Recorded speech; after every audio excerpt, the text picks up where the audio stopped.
No.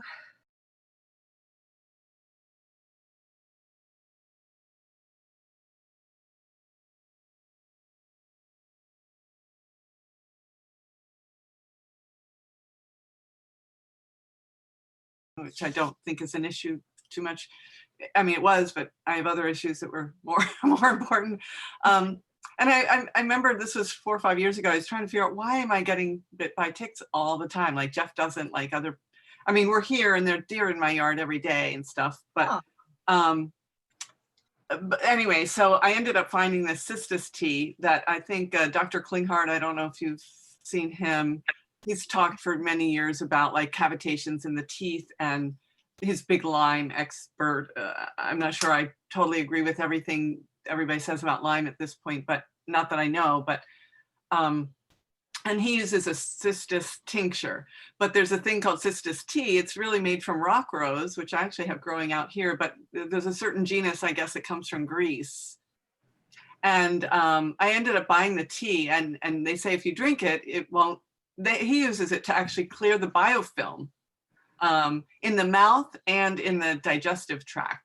Really? So it has sort of it kind of feels squeaky. You know how sometimes when you cook spinach, it can be like squeaky on your mouth. I don't know if you know what I mean, but yeah. So it has sort of a drying flavor to it. But I also read that he uses it to like use as a mouthwash. You can brew the tea and kind of rinse your mouth with it too. I'm just throwing more things. I haven't read the book yet. Okay.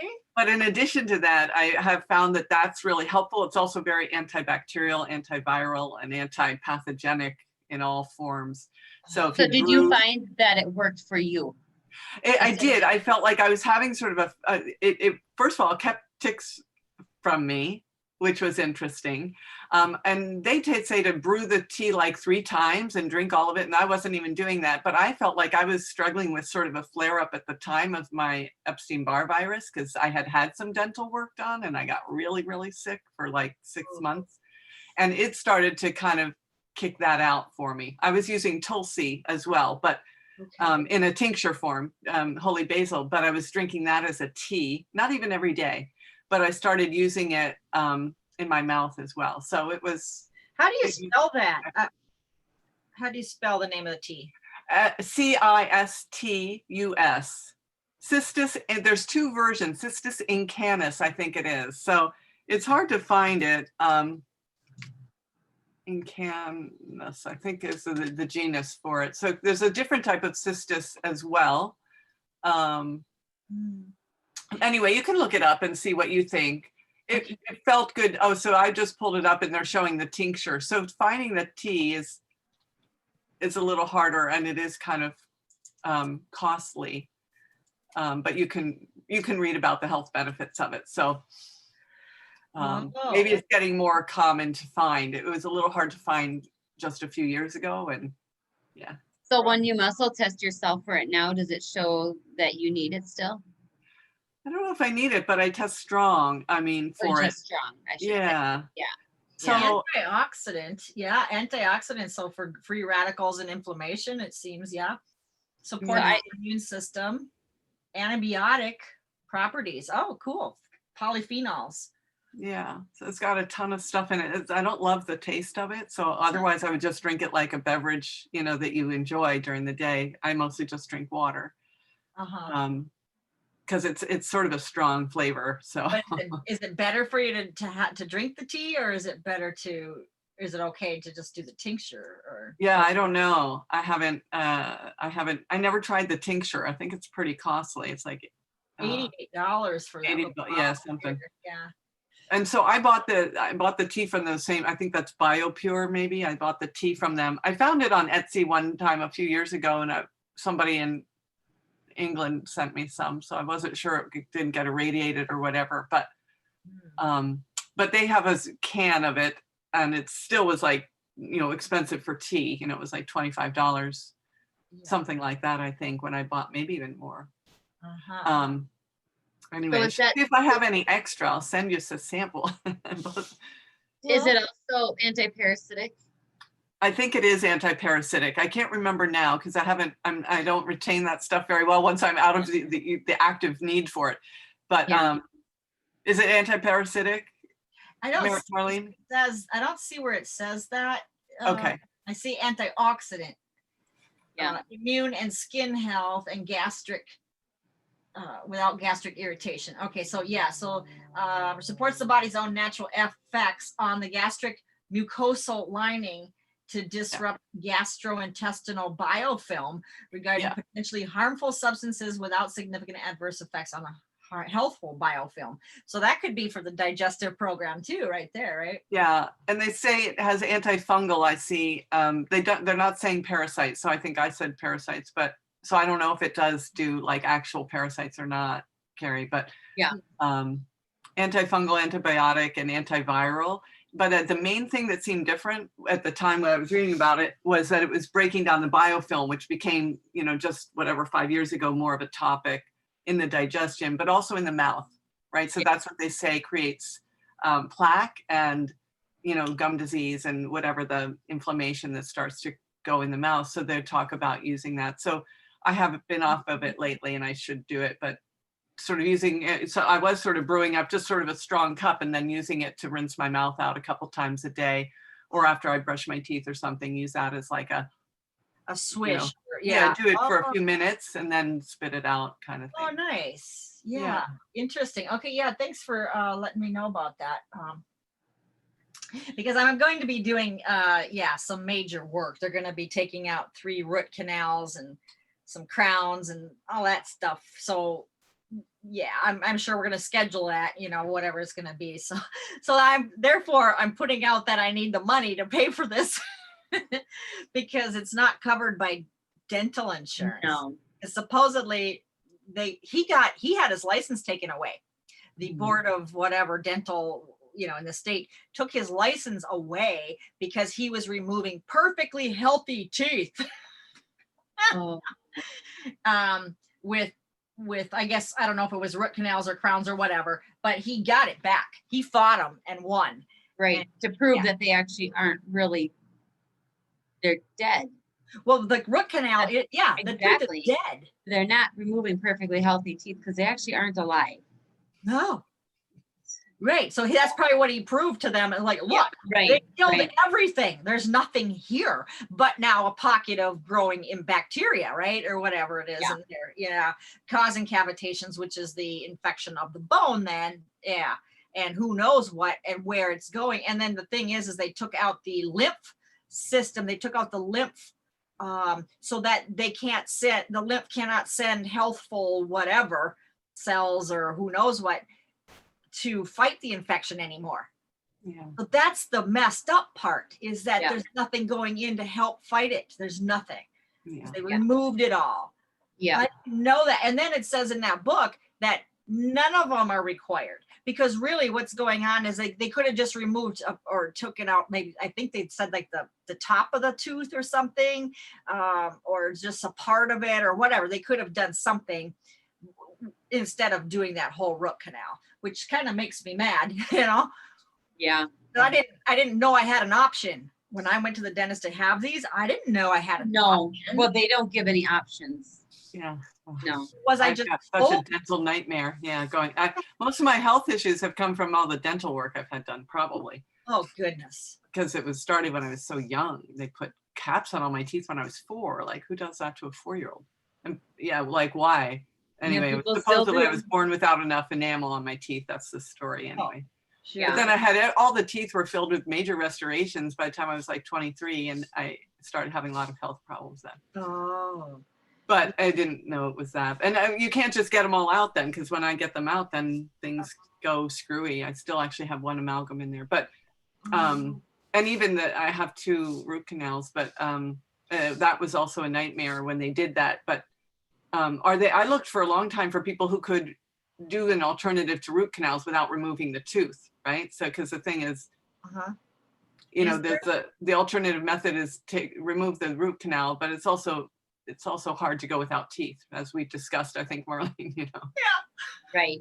It's nice to have them. Yeah. Getting implants is not an option for me. I react to everything, so I wouldn't do well with that. But. Even though the implants now, they're made out of zirconia. Yeah. No metal. I kind of feel like I'm just so prone to infections. We'll see if I can get everything really healthy in my teeth and I'm not dead by then. Yeah.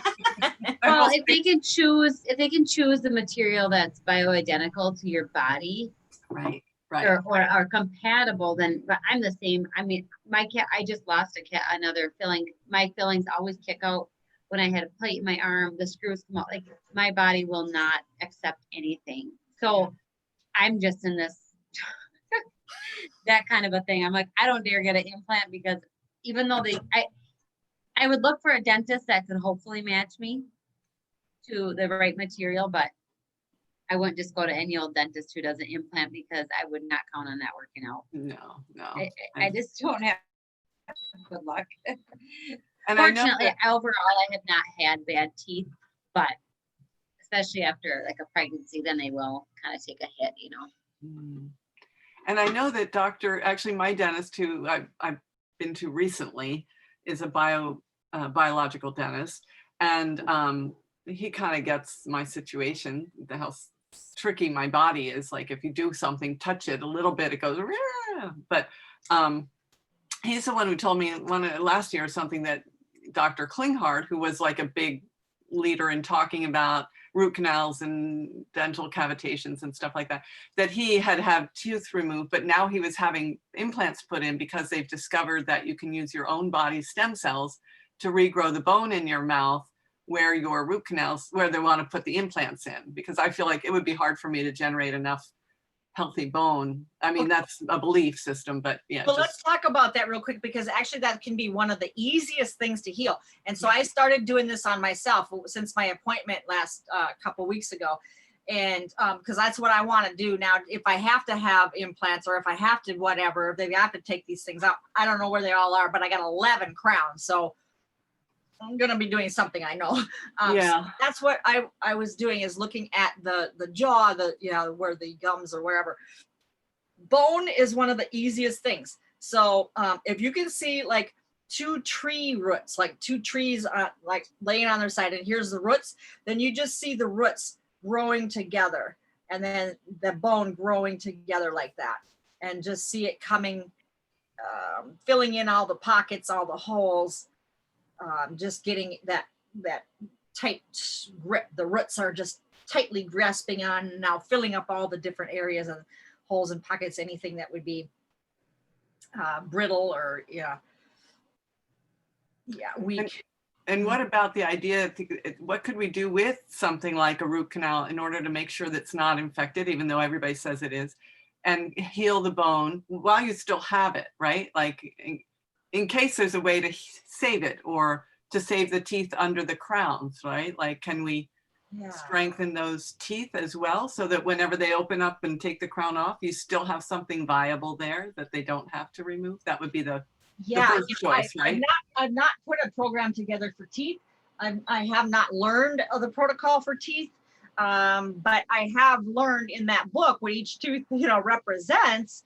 So that's kind of what I'm looking at now too, is I got the chart where he showed me the 11 crowns. Well, each of them obviously had a problem. So maybe I can identify tooth 14 is way in the back here, right? 13, 12, whatever, and go by that chart and see what they each represent. And the chart is in that Nadine Artemis book?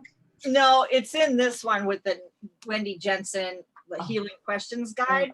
Okay. And in there, you can get this one online, but yeah, if you go under teeth, it has a chart that shows, fourth top right number 5, second top right number 7. It's like an acupuncture chart, I think. So it has like which meridians tie into those. Is it that same with her? Does it come from that? Well, she just has the chart here with the numbers on it, and then what each number represents, what would represent. She might have her So own. what was that when you said on the, what was it, you were looking at like the top right far back molar or whatever? Right, that's number 1, top right. Yep. 1, and then it goes across all the way to number 14 on the left side, and then the bottom right, or no, 16 all the way to the left side, and then dropping down on the left side starts 17 and then goes all the way over to the end, which is Okay. 32. And they'll each represent a different, does she have like organs and systems or parts of the body, or does she have questions there? No, she has parts of the body. So, so on the, there's right side, you know, of the body. So, so we've got like 8 and 9 in the front. Okay, so going back, and I don't know, I guess I'm gonna have to count, because if there was a wisdom tooth out, maybe that's not the, you know, ending one, you know? Yeah, right. I'm gonna have to count, but yeah, so like for very, very far right back, now that could have been a wisdom tooth, but that's heart, small intestines, duodenum, and anterior pituitary, so the brain. And then this number 2 in would be stomach, pancreas, parathyroid, esophagus, and breast.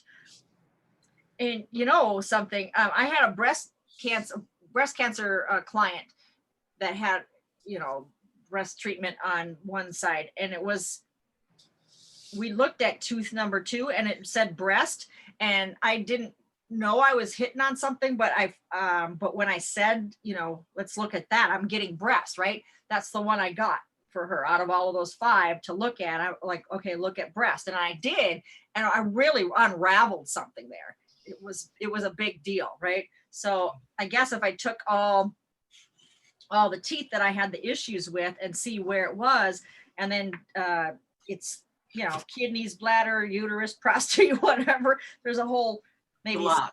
Each tooth has a lot, yeah. like 6 items, yeah. What's the front tooth? Let's see here. So it'd be like 1 through 9 or something. You said, or 1 through 8. Like, Yeah, so the right one on the front. Okay, so I don't have. I'm just curious on that. this would be It's 8 or 9, right? So the maybe. right one, 8, yeah.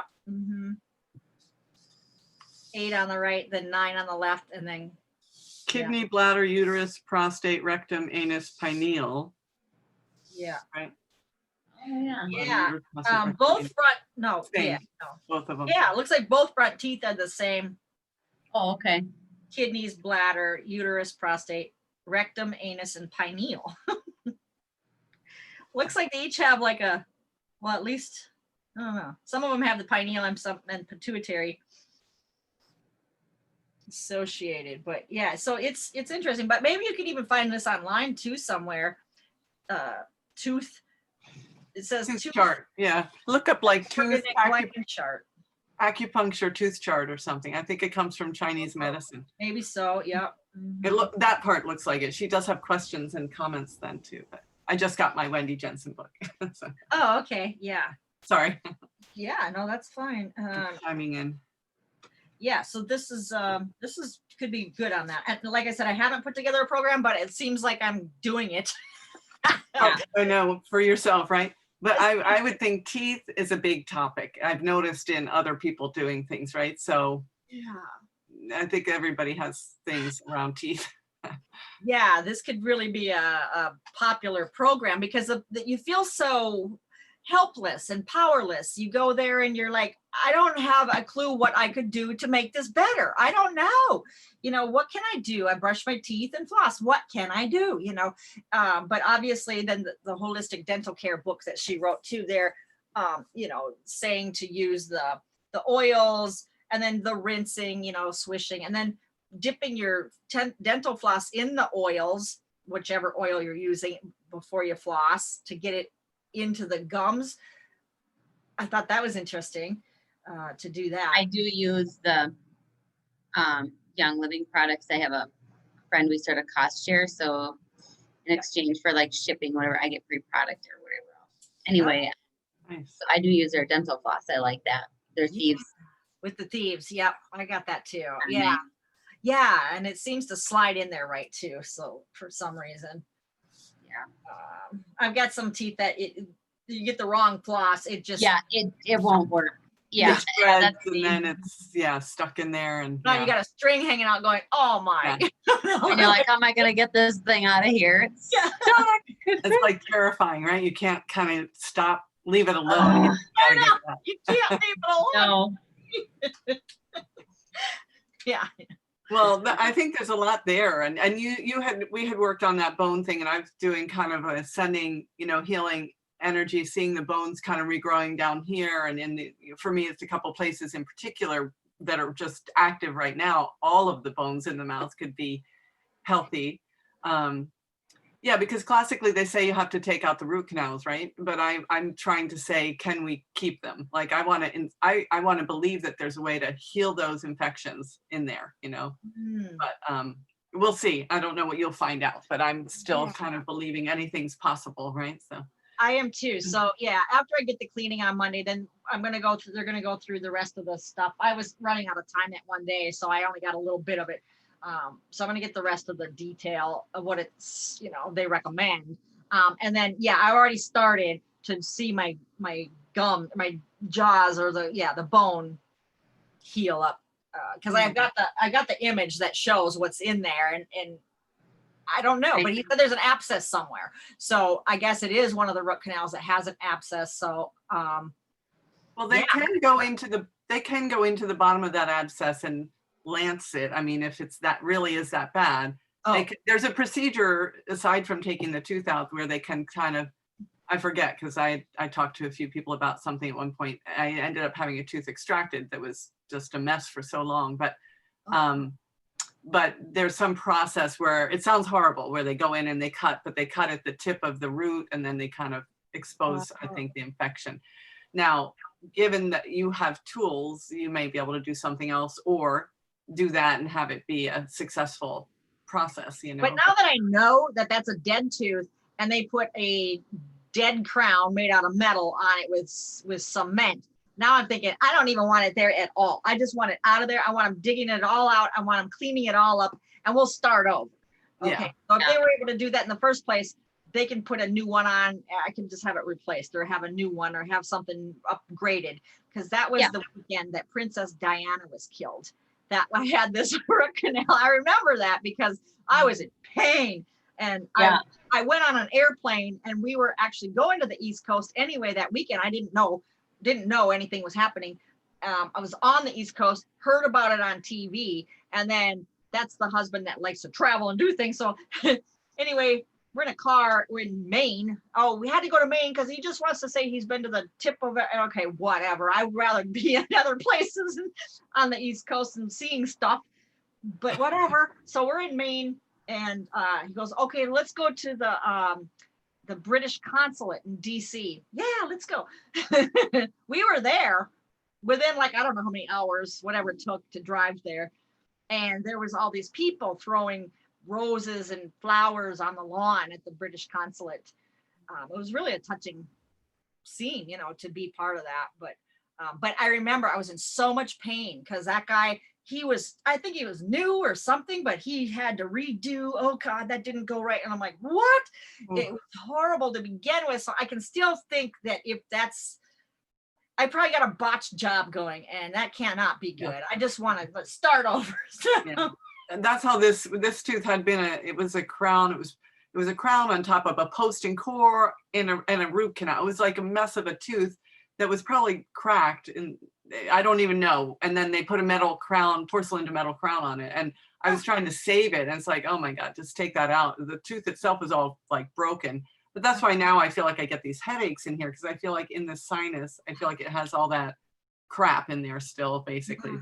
Yeah, and whenever I do get a headache, it's always on this side. I mean, I hardly do, but if I do, it would be right here. So, well, this has been really helping me clear out all of that stuff. Not even using herbs or any essence, oils, but just using the quantum work to kind of heal the. I mean, knock on wood. Last time I had a headache, it was significantly less in duration and intensity. After just 1 month of doing that, really working on that. So just saying, you're right. We can really rebuild the bone, but rebuild it in a healthy way, right? So yeah, right. Yeah, exactly. So that's what I'm going for right now. And I'm going to see before I have any work done, if I can have made any progress. So I'm sure they can do another slide, digital film or just whatever it is, to see what it looks like right before they go in. I would be I just want to know if I'm making an improvement, you know? Yeah, Right. yeah, Right. yeah. That'll be great. But yes, so teeth could be certainly it'd be a specialty. And since we're going into business category right now, just to know, you know, what kind of packages you could put together. Well, obviously, you know, if it's something that, you know, we all feel that would be a great package. Dental, obviously, everyone has teeth that they don't know what to do with once they go into the dentist chair. They're totally gave away their power because they don't have a clue. I didn't have a clue. I still don't know what, I wouldn't be able to operate on myself, but I can do this stuff, you know? So this gives us our power back. And then just having that image to know where I need to work. Yeah. That's what I wanted, you know, I didn't have that before. So now I have information. So this is good. So yeah, tooth package, absolutely. So alternative dentistry. Be your own dentist. Yeah. Oh my gosh, you know how lucrative that could be? That could just be like, nobody wants to go to the dentist, you know? Virtual dentistry. Well, especially when they just fillings fall back out again anyway. Yeah, I know. Like, okay, right. go get it done and then drill a little more. Let's put it back in, drill a little more. Let's put it back in. It's like, oh, for real? Yeah, and it's got to be real archaic. This is an archaic practice. It has to. It is. You know, I'm sure there is more, something out there by now. There has to be something more out there that we don't know about. That's what I keep waiting to hear about, like something that's totally friendly, that can heal things that right now they still say you can't heal, you know, like it's. Well, I do know that the those are teeth can, I know they can regrow. Now, how to do it, I'm not an expert. I can't say that I have any confidence, but I did have one of my kids several years ago that had some decay where, you know, part of the tooth was missing on the front, and it did repair itself. It did grow back fully, and then the dentist said, "Oh no, that wasn't decayed like you said it was." I'm like, well, yeah, actually, come on. Maybe he said it was. Yeah, I and that was not baby teeth. That was a grown teeth, but no, it was a baby tooth. It was a baby tooth, and it had a decay, you know, where part of the tooth was missing, and it did grow back. Wow. Because they don't really do much with those front ones.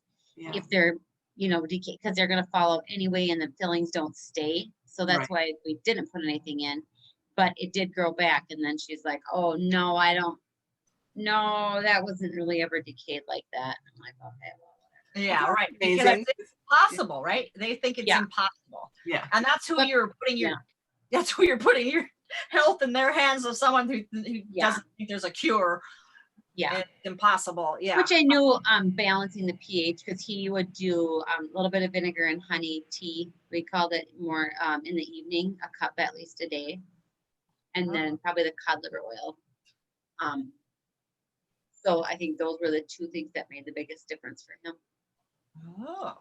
Yeah. How old was he? Probably 5. Mm-hmm. So that 5-year-old still has that much power in the blueprint, right? To just keep that energy going and repair. So we need that those 5-year-old teeth energies. That's true. That's true. It's a good point. Ooh, Yeah, I do.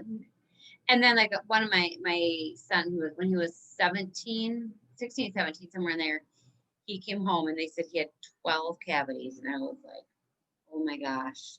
And I was like, well, it's up to you how you want to live your life, but you have a choice of making sure you cut out your sugars, start the cod liver oil, start balancing your body's pH. We did do some homeopathics too, like, you know, some calcium type through a program, but almost all of them resolve themselves. Wow. So teeth can heal, but it would just be nice to have kind of a protocol that was kind of for sure, like that covers all the bases, because everyone's a little bit different. Yeah.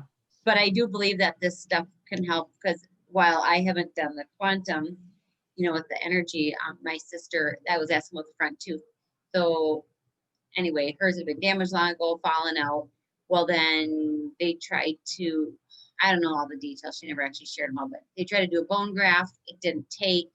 she went back in, like, so, well, her bone is, that's what it was. Her bone was, what do you call it? Like not decaying, but kind of like where it's going away.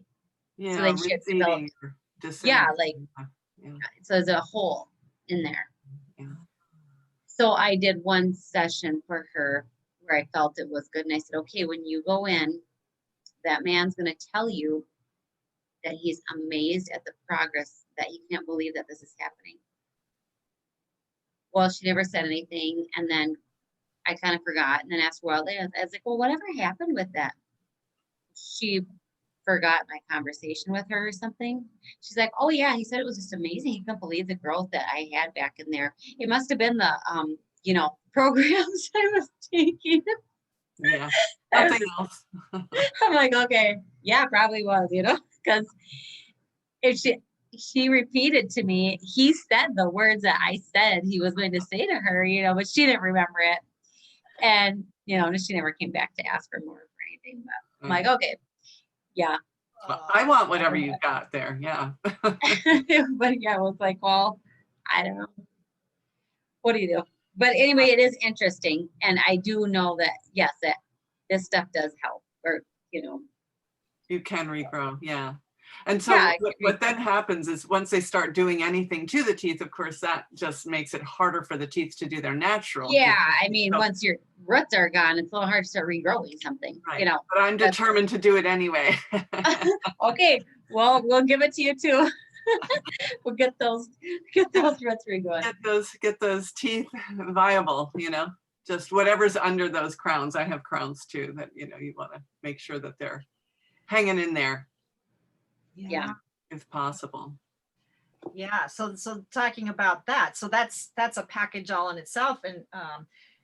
And therefore we don't have to convince somebody that it's important to take care of their teeth. Yep, that's a given. And that, they're usually in pain when they do it the traditional way. It costs money, a lot of money, and drilling, and it's not permanent, and you get infection and decay eventually anyway. Yeah, you don't have to convince people of that.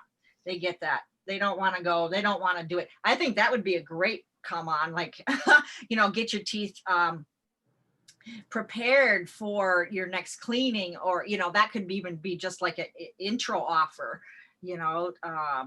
just like I'm doing now with putting on the oils and so forth. It could also be getting your teeth, then you could do maybe a little infection clearing, And I would say pH balancing. pH. And what's the cod liver oil for? That you're supposed to use a fermented, which I typically will use fermented cod liver oil, but that has like higher levels of like vitamin A and D. And of course the D. I think there's some D in there too, vitamin D, I think in there too. But does it have K2 in there too, or? Seems like there's some varieties do. The one I have is just that pasture. What's it called? Is it from the Western Price? Yeah, it's one of their products, or from, like, I get it from a store locally here, but anyway, it's one that is supported by the Western Price. Yeah. So does that have a pulling or a drawing effect to it? Is that what it? No, it's just, they take it. I mean, my kids have a hard time getting it down. Like, they will, but it's kind of tough. It's pretty potent tasting, but it's supposed to take about a half a teaspoon a day. And I start them off with, a few drops to kind of acclimate it to the taste. But I have had results with it.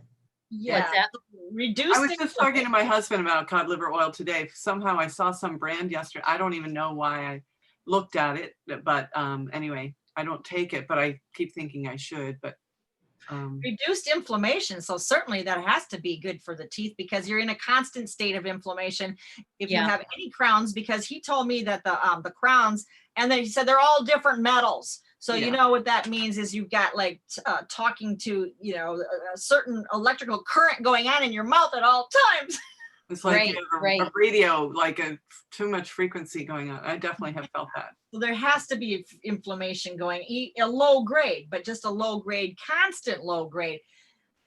Ugh. So yeah, that could be good to try that. And you said to balance the pH because you want it more alkaline.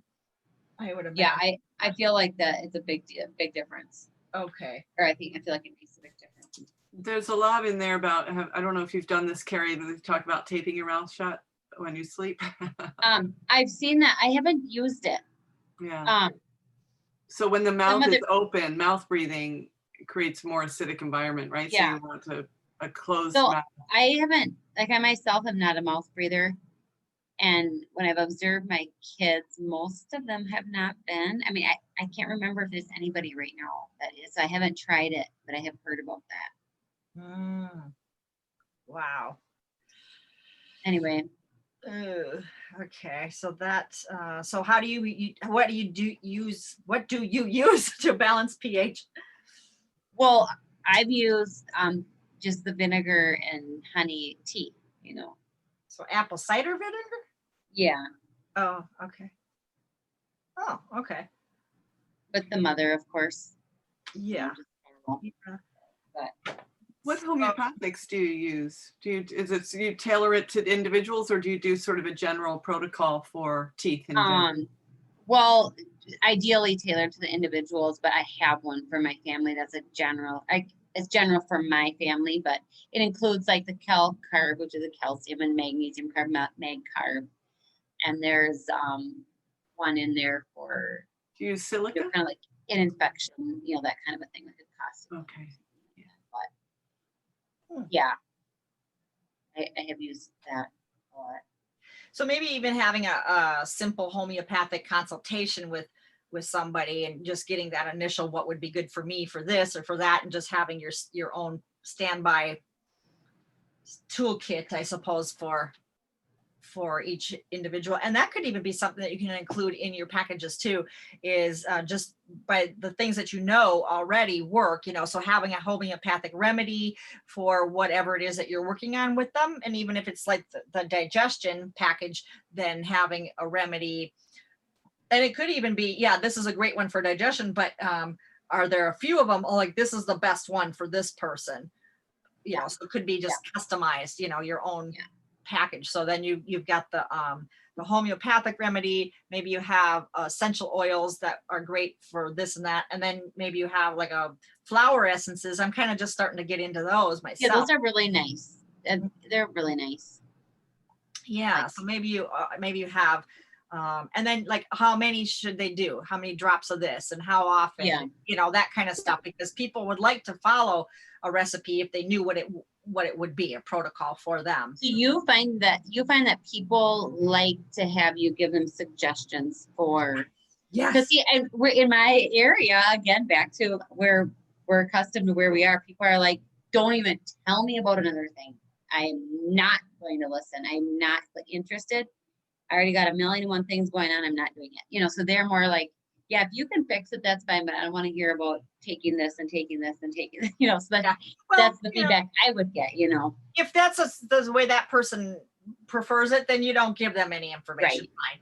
But yeah, but you do find that. Yes, as a matter of fact, they'll ask me for it if I forget or if I don't send their chart with that enough information on it. They'll say, well, they'll reply back, well, what do you suggest for this? Or for, you know, they want to know, because they might not be as intuitive as you. They might not know how to do muscle testing.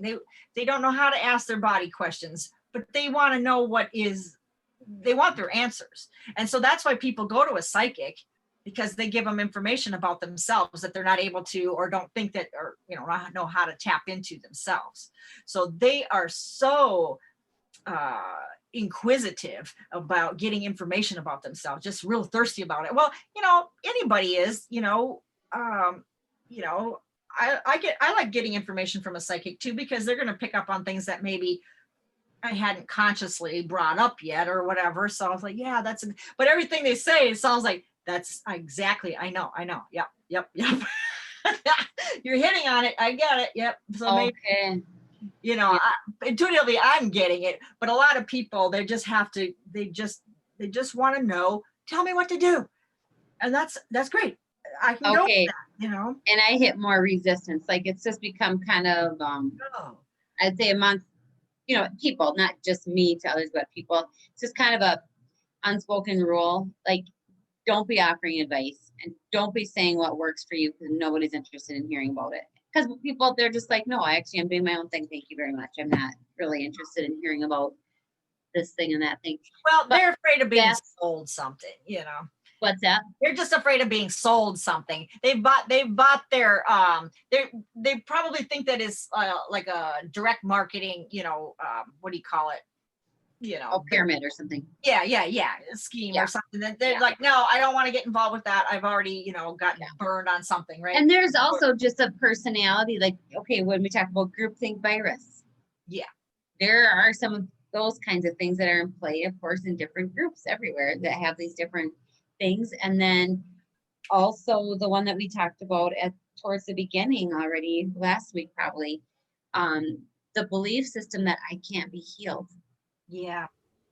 I think that I wrote that in big letters on one of my papers. That would be the first thing that I would work on with anyone, is to go through that, because I know so many people who have gone from doctor to doctor to natural doctor to natural doctor all across, you know, the United States, and they cannot get help for their problems, no matter what. So I would think that probably is some, you know, bloodlines, DNA, something in there that is Well, and preventing yeah, that. and then there's the atheist thought forms. So, and you know, where they don't believe in themselves. They don't believe they have that God spark. So that's, I can't heal because, right? That's what that is. So Okay. atheist thought forms / I can't heal, you know, clear that. Yeah. So how has that worked for you, Tracy? Have you been able to clear those, do you feel? For myself or for others? Yeah, for yourself. Well, I keep thinking I'm clearing things, but I feel like I still have my own resistances to healing. But I think that, you know, on the other hand, it's like I'm still very open to healing, and nothing is ever permanently or completely healed in my life, right? So things, the way I've experienced my life, I feel like, you know, the real way that I take it now is that I feel grateful for the degree of health and freedom that I have. But I have had, like, I was just working with Marlene recently about the fact that things keep coming up, like big things, traumatic things keep showing up, whether it's near-death things or people having crises that are, you can't, like we mentioned earlier, and I think you've had that experience too. So that hasn't changed, and I'm really, it's hard not to have the mindset that it's going to happen, continue to happen like that, right? So that it feels like it's done. Like we did some clearing about this a couple of weeks ago when I saw Marlene, and it felt like it shifted. So, you know, that I would say for me is tied into that. I can't heal. That's I can't heal, and bad things happen somehow. Or when I start to feel like things are hopeful, then bad things really happen. You know, so it's kind of scary to feel more like free, open. Yeah. Because then it's like, not worth it. It hits you again. Yeah. Yeah. And you get startled and scared and stuff, or whatever you get. But at this age, I would feel startled and scared. I was strong when I was younger. But so in terms of healing and like the teeth, like I do feel like I was also saying that I'd been working on just sending energy to these bones, and like some chronic headache that I was getting in a very particular pattern, 3-day headache, a certain level of pain. It just within a month, it was like half as long and more than half as in diminished in pain. So, you know, to me, that's healing, right? So like Marlene says, whether it ends up being totally gone or not, like I'm so grateful for that. So yeah, even though I still feel like I have had a lot of that energy, I feel like at the same time, I'm very aware of how much healing my body has actually done, in spite of being kind of assaulted by medicine and dentists. and you know, whatever. But so I shouldn't even say it that way. I'm saying it that way as a joke, but Marlene would say, don't say that. But yeah, that's the past, right? So I'm here in the present. And so, yeah, I feel like I still am active, like that's an active clearing that I feel like is in process now, right? So I feel like a big chunk went, and it's still kind of moving out that feeling that I can't heal, right? Yeah. Yeah, but I know that the idea about sharing with other people, I mean, I certainly learned this a long time ago, that you can't really, and I learned it from being on the receiving end, because no matter, you know, I'd been to a lot of things and people want to give you advice. And once you've gone through a number of things, you kind of you feel misunderstood by other people if they're sitting there saying, well, did you try this? And then you have to bring it all up again Yeah. and tell And them you're what like, oh, are you kidding me? Yeah, Here and we go again. it's painful or it's stressful because most people can't really understand where you've been unless you've been a kind of person who's been through those things, right? Yeah. So, and you'll know when you have that kind of person to talk with, right? Yeah. But as someone who's there as a healer or someone that someone's coming to, if they don't want advice, you can't give it because they're telling you they're not open for that, right? So, and like your story with your sister, I have that so many examples of that in my life, you know, with siblings and good friends. Yeah, you tell them exactly that, and then they come back and tell you exactly what happened.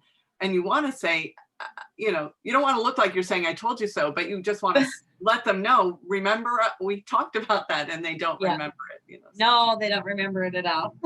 Or they diminish it, or it must have been this other thing they did, you know, and it's like, wait a minute, what? Like, but that's where I realized that there's not a value in giving your services away, your healing, because even if it's not money, there has to be an energetic exchange. And if someone doesn't recognize this as even just saying thank you or wow, that helped, there is no exchange, and it only takes away from two people. Exactly. Both parties kind of lose because it does nothing for the party who you did something for, and it does nothing for yourself because they didn't recognize it as being a value. Yeah, there was no gratitude there, right? So there's no recognition, appreciation. Yeah. Not that you want to do anything ever for someone. Like you said, Marlene, you work for that gentleman or whatever. And of course, those types of things. But again, you already know that they're going to appreciate it whether or not you say anything to them. Yeah, right. Yeah, you're talking about a different thing, that closed off thing where, it doesn't work. Yeah, so the idea then, and that is Dan Kennedy, the one that with the liver and pancreas, that is him that says, you know, and that you can, oh, look at this is one of the books. I just have it right up here. Wealth Attraction in the New Economy. That's one of his books, Dan Kennedy, and he's got the no BS marketing, right? That's his brand, no BS marketing. But that's his thing is that you make yourself indispensable, the go-to person. You are the expert, just like this guy with the dentist that I'm going to. He's made a name for himself as the holistic dentist, you know, that you would go to. Yeah, there's a few of them in the valley here, but that's his name. If you want to do, you know, the root canals and whatever, you look him up. That's who it is, right? So I was referred to him. A friend of mine, she said she went and she's going to invest in herself and her teeth and get hers done. And I said, it's interesting. And that was maybe June or July. And she said, I'll send you his name. And then I remembered seeing an ad that he ran in like the Natural Awakenings magazine. He takes out an ad in there. But so then I made the appointment, right? So it was a friend referring this guy because he's the guy that does what we need to have done. So that's how it happens. Whether he would need to advertise anymore, probably not. It's just that he makes so much money he just continually keeps his ad running, right? But it seems to me that he gets more referrals from people that, you know, refer him. So that's what you want to do. And that's free advertising, is getting referrals. So once you have somebody that you've done something incredible with, where they felt that shift, they are going to tell other people. Now there's some people who are better referrers than others. And so if you get that one person, all you need is one person. And I swear to God, this one gal, I met her and I did she was excited. Oh, wow, you do it. You know, you do this and that. Oh, wow, you do glands. And oh man, so that was new to her. She hadn't heard of energy healing where you worked on the glands and stuff, you know. So I did something for her and she really got a result. So she referred her friend. Now her friend, she said, I talked to her, we did something for her. And then she had me do something for her dad, because her dad, they wanted to amputate his leg because he had, you know, diabetes or whatever. And so we pumped so much energy into his leg that they didn't have to do the amputation. Now, how much is that worth, right? Well, from that day, she was a sworn, you know, whatever. And she was referring people for me. And the one gal, the first gal who referred her, said, she is very picky. If you made an impression on her, you must be doing some good things. And so that made an impression. Again, she was referring other people. Then she started referring people. And I got her sister, I got her mother, I got, you know, just friends, that people that they would meet. They went on a cruise. After the cruise, I had 2 people she was referred me to that they met on the cruise, you know? So that's all you need, is one good person that you did one good thing for, and your business can just start, you know, just take off. It really, I need the good spreader of good news. yeah. I think Carrie, you've been in like a closed system, and me too. Like even other healer friends who, you know, I've gone through things with, will trade with each other, but nobody's referring each other. Like, you know, I helped someone, her dad had a stroke, and they all of a sudden, like within a few days, he could hear, and he was recovering. And she told other members in that group to work with me, but none of them are paying. We're all trading. So it's like, I'm in a loop of like other healers who don't necessarily have people to refer to, right? So it's like, I've got the wrong mix somehow in there, or I've had the wrong mix. Now we have the right mix, right? And that's that vow of poverty. So maybe, you know, maybe they've been Catholic, or maybe they've, you know, healers don't do this for money. Well, why not? Yeah. Right. Doctors do. They have no problem charging exorbitant amounts of money for stuff that doesn't work. You know, why can't we charge for stuff that does? You know, I know, and I'm happy to pay for. I love, like, I always, no matter how, like, maybe it's out of my price range or something, but I decide I want to do it. I would never like. Well, not that there's anything wrong with this. I'm just saying I really value whatever people decide is their fee. I pay that fee. Like I don't, you know. So lots of people want to ask you for a different fee or something like that. Sometimes, I mean, I've had that myself too.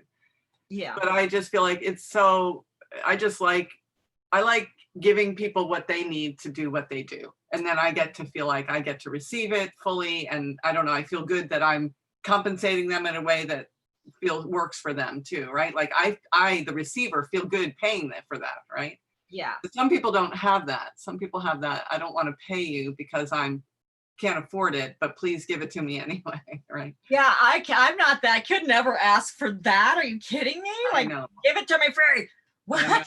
Why? You got a gun to my head. I'm not sure why I should do that. You know? I know. No, I don't get anything for free, right? So I know. Yeah. Well, I get the air and the sunshine for free. But yeah. It's their own perception, but just because that's their perception doesn't mean I'm doing anything for anybody. Period. You know. And somebody told me, oh, well, and just same thing as Carrie was saying too. I had a gal said, oh, well, nobody ever charges that much for energy healing. And that's what she put it to me. And I'm like, wow, then maybe you should go see that. Has she interviewed everybody? Yeah, I don't know. But at the same time, she keeps calling me. Right. So what happened to your other friends? I know. That will do it cheaper. You know, they're not getting you know, they're not running it like a business apparently, and they're not getting results, and they're not, you know, following up and doing the right stuff. But who says that to someone? I don't get who says that to someone. Like that seems like a non-conversation. It's that. What do you want me to say back to you? Well, I charge that. That's all you can say. So. Yeah. Yeah. Well, we run a business. This is we get results. We, you know. And maybe people are under that vow of poverty, or who knows what, that suppression, oppression, domination, and control we've been under so long, or maybe there is slavery programs. It's not just us. If we have it, other people have the same stuff, right? You know, so they're still operating under those situations. And so looking at them, not like, oh, geez, you know, downing them for what they say or do, but looking at it as a learning experience, as this is what we clear. Yeah. You're under a boundaries limitation program here going on, and maybe, you know, you haven't learned, you know, how to, you know, value yourself. Maybe you don't have enough value in yourself, and so that's where these clearings around value and love and self-deserving and so forth would really be beneficial for everybody, because obviously we've been oppressed in many areas and told that we are not what we are, you know.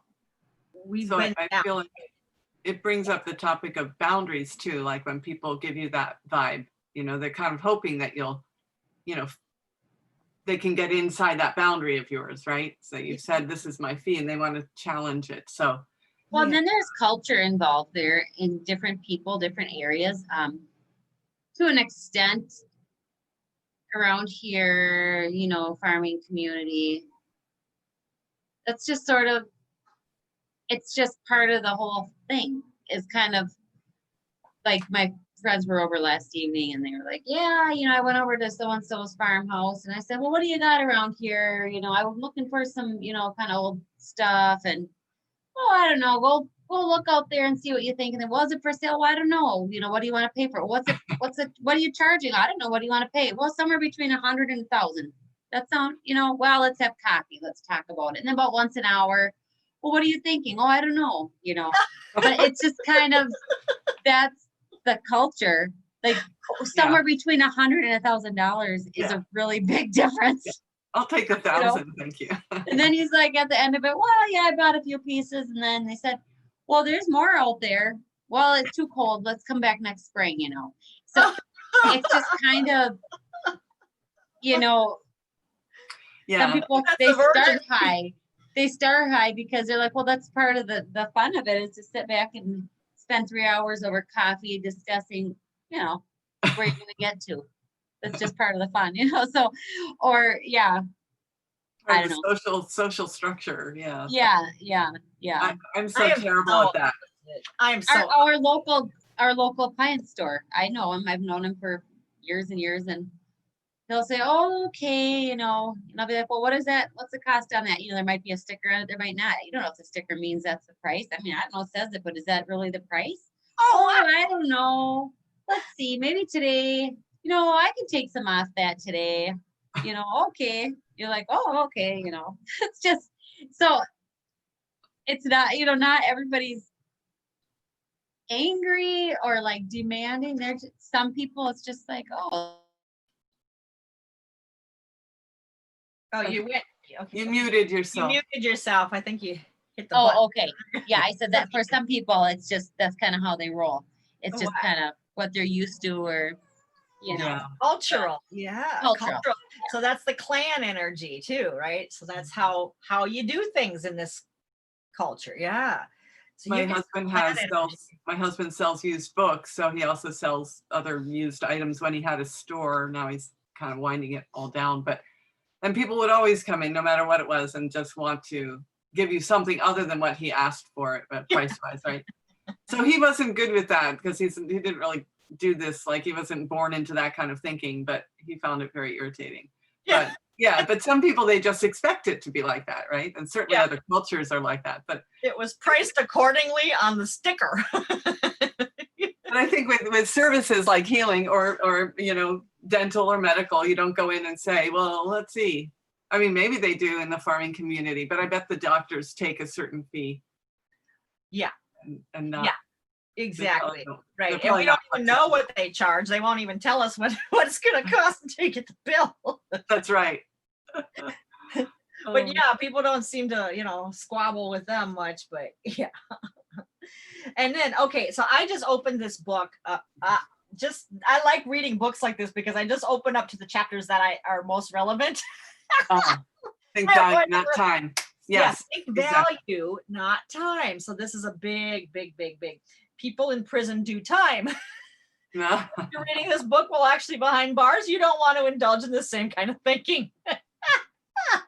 That's why I like this guy so much, is he's funny, but dry, just dry.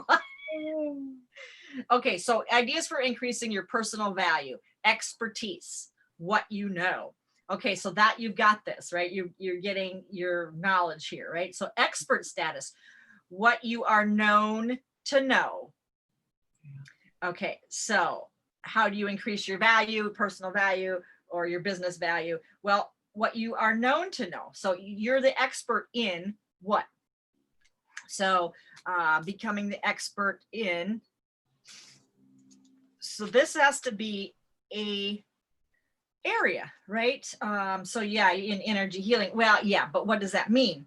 Well, healing of what? Okay, just so like we talked. So, and maybe this is, you can have several, really.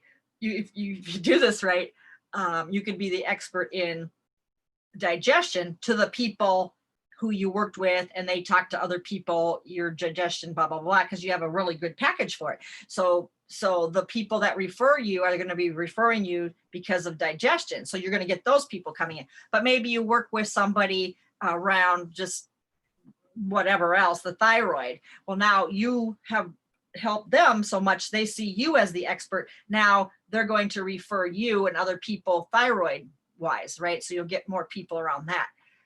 So like I have people who know me as clearing homes. And so I get referrals to clear somebody's house. I'm that expert. So you could actually be expert in several areas without having to box yourself in by being known as the person that does that, you know. But now, like if you have a website, here again, you could have a website for digestion, you know, where you do your stuff around digestion, and that's who finds you there. And then you could have another website or a page on that website, and all the keywords on that page have to do with the thyroid. Well, then people looking for thyroid will find that page will come up.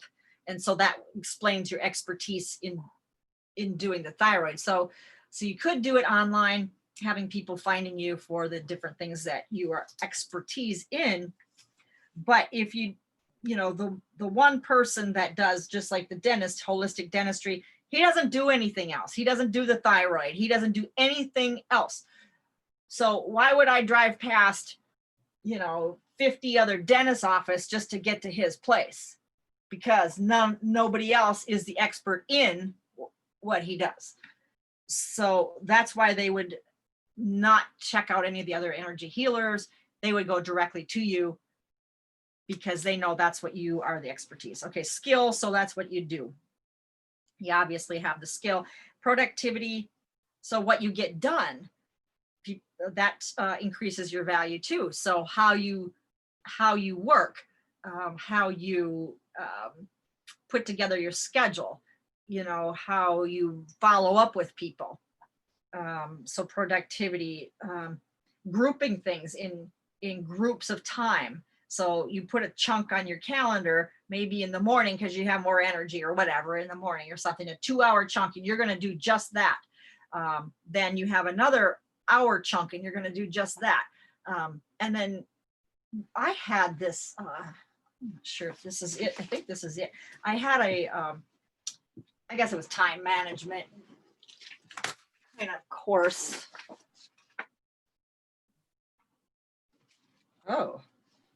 Oh my God, this is where that went? Ah, okay. Okay, honey, that's where that is. Sweetie, I would never have found that up there. It's stamped plans. My husband's, oh God. Okay, so anyway, I guess that's up there. But what he does is he has you take apart like you have a wheel, okay, and it's so every part of your life. So you have your personal life, then you have your business, and then you have your health and just whatever. Okay, so for each of these areas in your life, what is it that you want? What are you working on? And so you put your goals or whatever, and then you backtrack. Okay, so how am I going to get there? I need to do these steps. All right, then you start plugging in the steps that you need to do into your calendar. So maybe you have one in there around working on your relationship. Maybe one in there around working on your health. So I got my teeth now plugged into the calendar because, you know, so that's actually on my calendar, stuff to do. So each of the pieces on there that are important to me that I need to be working on different things, you break them down into the steps. So now that's what you've got on your calendar. You're doing the steps and then you're visiting that sheet, I guess, every week. I should dig it out and do that. you're visiting in that every week, revising dates, revising, okay, so I did that. So that one's done. I did that. Now what? Should I put something else in there? Is there anything else I need to work on in that category, or am I satisfied? Or, you know, so it's a way of being productive in the most, you know, productive way to get things done. So time chunking is it's huge. It's actually an ancient type of secret that the wealthy and productive people know about, is time chunking, because you can just get a lot done. We have super results days with this one coach that I have, and he's got win early, win often, win the day. But win early, meaning you put that chunk in there, like 8 to 10. You just get on it and boom, it's done by 10 o'clock, you know? And so we have super results days where we start meeting at like 7 a.m. Then we meet again at 10, then at whatever, 2 or whatever, throughout the day until we meet at 7 p.m. And then throughout those chunks, we have written out what we're going to get done. And then we check back in. What did you do? What'd you get done? You know, it's a way to hold each other accountable. And by the end of that day, I have done so much stuff in that one day that I've done like probably all week, you know, because it holds your feet to the fire, you know, kind of thing. So if you can even do that with yourself, you know, if you put in check-ins, okay, today I'm going to get all this done and I'm going to check in with myself at each of these times, or maybe having an accountability buddy. I've done that too. You have a friend that we're each going to do this. You got your list, I got mine, and we're going to hold each other accountable. So today you can do it on a Saturday or whatever you want, and just go through all the different things. You'll find that you're more productive. And then he says, give yourself a reward at the end. So yes, there's the reward. And then there's also what, if you don't do it, what is the liability? And he had just silly things like, I'll clean the neighbor's trash can for him or something like that. Like, you know, you don't want to do that.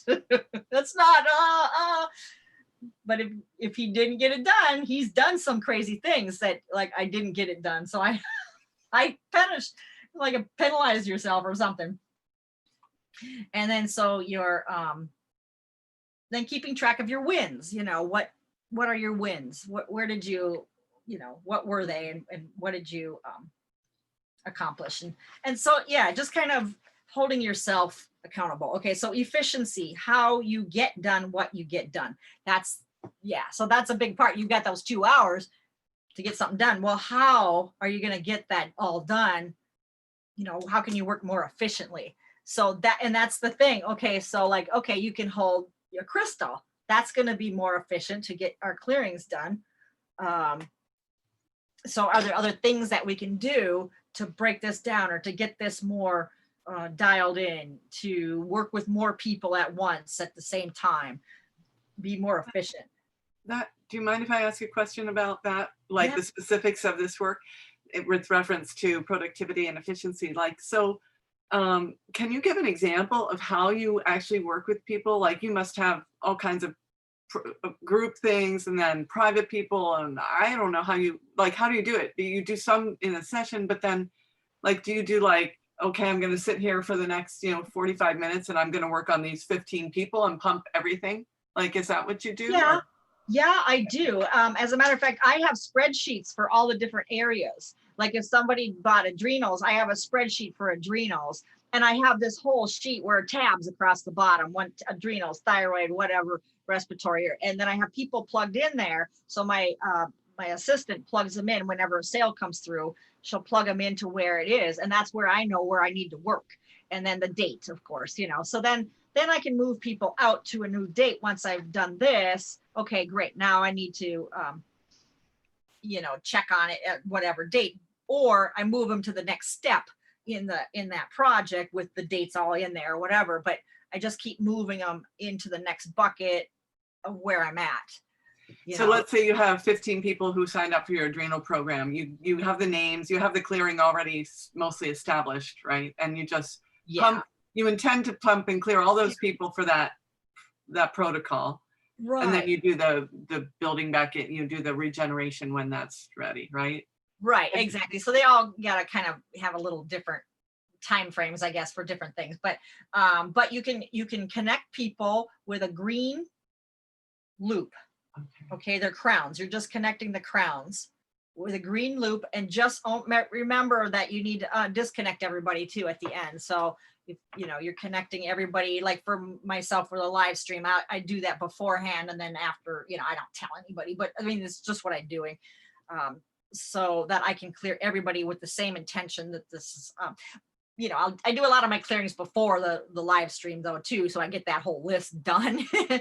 You know, for everybody beforehand. But yeah, I intend it as seeing them all connected with a green loop, the crown. So that could be one way to do it. Now, certain things I don't do that way because, you know, like brain and nervous system, those kind of things, I pretty much need to do those individually. They're on the spreadsheet, whatever, but I'm not grouping them in with everybody because that's just too hard, I think.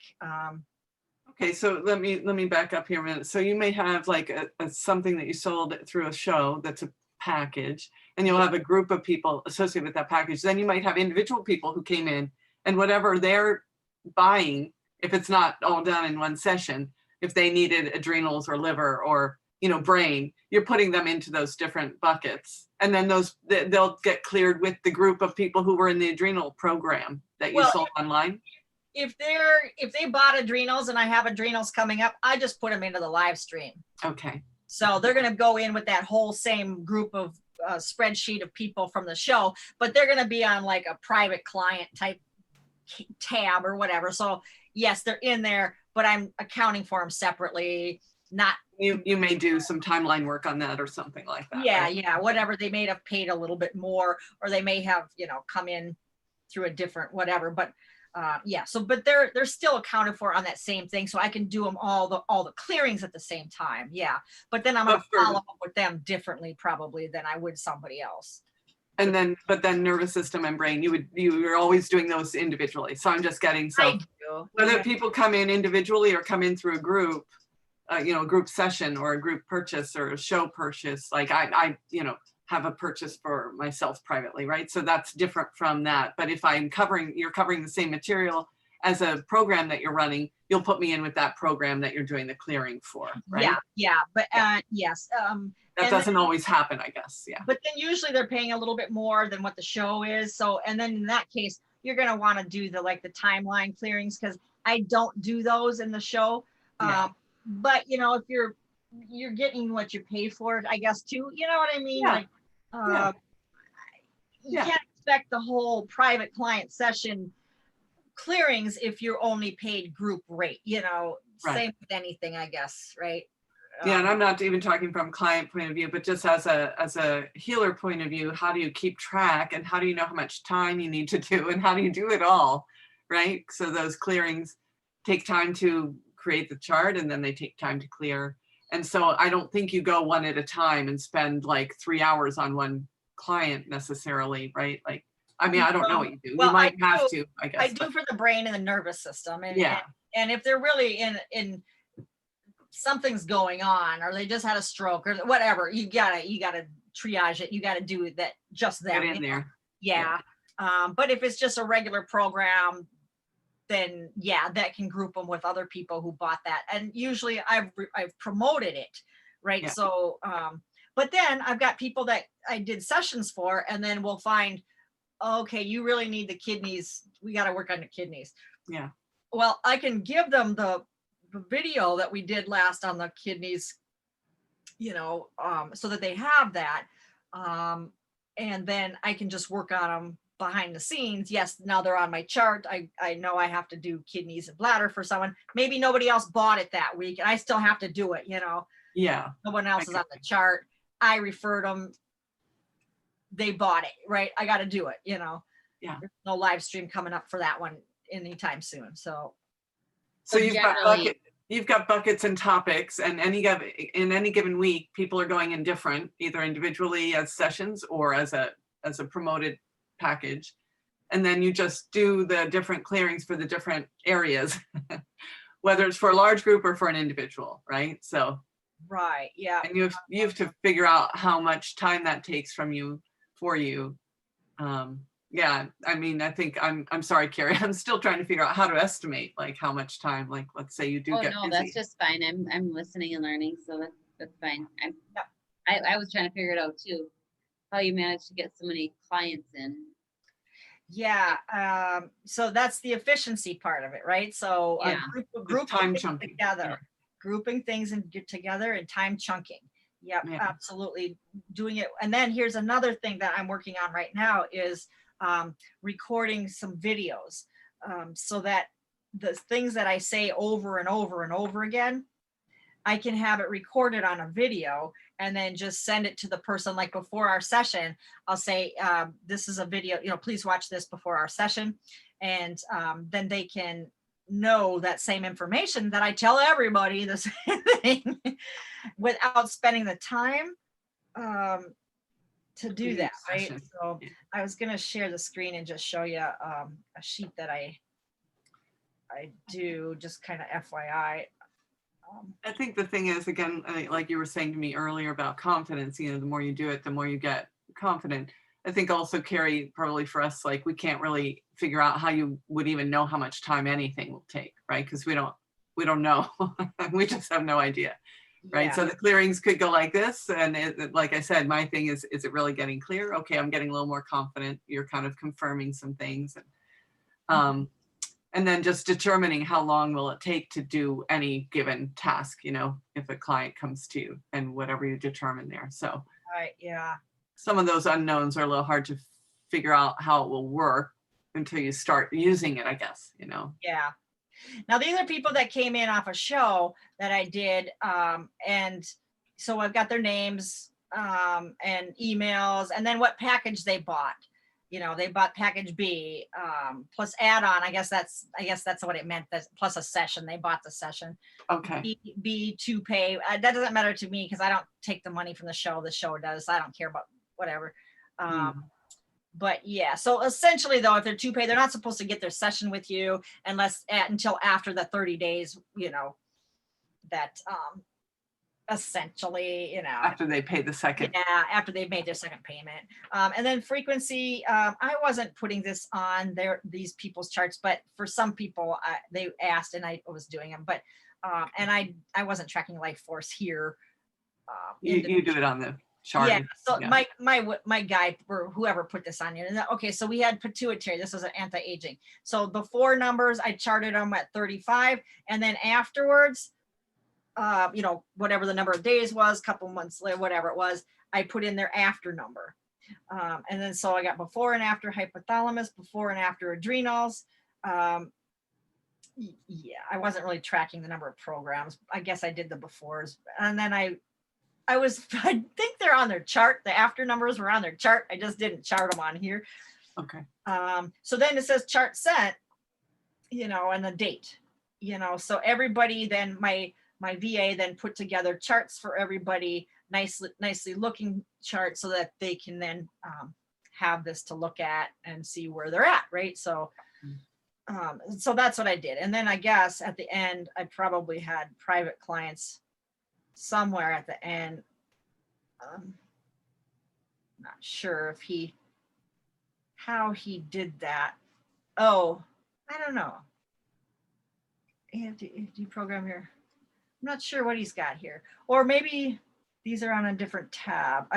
I thought my private clients were on here too. I think they are. He just didn't. Yeah, unless they are on a different tab. So this is all just from one package. This is from one show. Yeah. So one spreadsheet for one show. Yeah. Okay. Yeah. Yeah. So this is how I keep track of everybody. Believe me, you could never. And then so now they sign on before the show, correct? They what? Do they sign up before the show starts? Yes. So, well, no. Okay. So the show that I'm being interviewed on, then they sell my package. Then they buy the package. And then I give the show a link to give to the customer. And that link is once they buy, then the show gave them my link. And that link goes into my software. So I have I have Infusionsoft, and there is a web form in there that I set up, and that's where they go into, right? So it's actually in the campaign, I've got, well, let's just pull up this one, I guess, for instance. So I got different campaigns running at different times, and then they register in through the web form. Now, a web form is here, enter your email, your name, and your email, and then enter, right? So that registers them into my campaign for whatever the live stream is that's coming up. So then I can send them email reminders 3 days before, 1 day before, 1 hour before. I can send them right away their welcome email saying, welcome to the program. And this is all set up automatically. So once they get the link from the show, they go and click in it, they enter their name and email, enter. Now they're into my system. They're out of the show's system, and now I got them into my system. Now I have the customer and the service. This computer, Infusionsoft takes a while to open on this computer. If I have all these tabs open, you can see how many tabs I am going, and I've got more. I got more tabs. Hell yeah. I got a ton of tabs. So I'm sorry, it's not pulling up. But what it's going to show on here is just a bunch of green boxes. You can move them around, and so you have a web form, and that's the start goal, and then it gets sent over to emails, or you can add tags. The person gets tagged that they came in from that show, so you make up a tag that says FHTJ 1020, so they're tagged that I know that they went through that show. Then they're tagged again for my newsletter, so that all the people who are tagged, then I can choose and send out a newsletter to.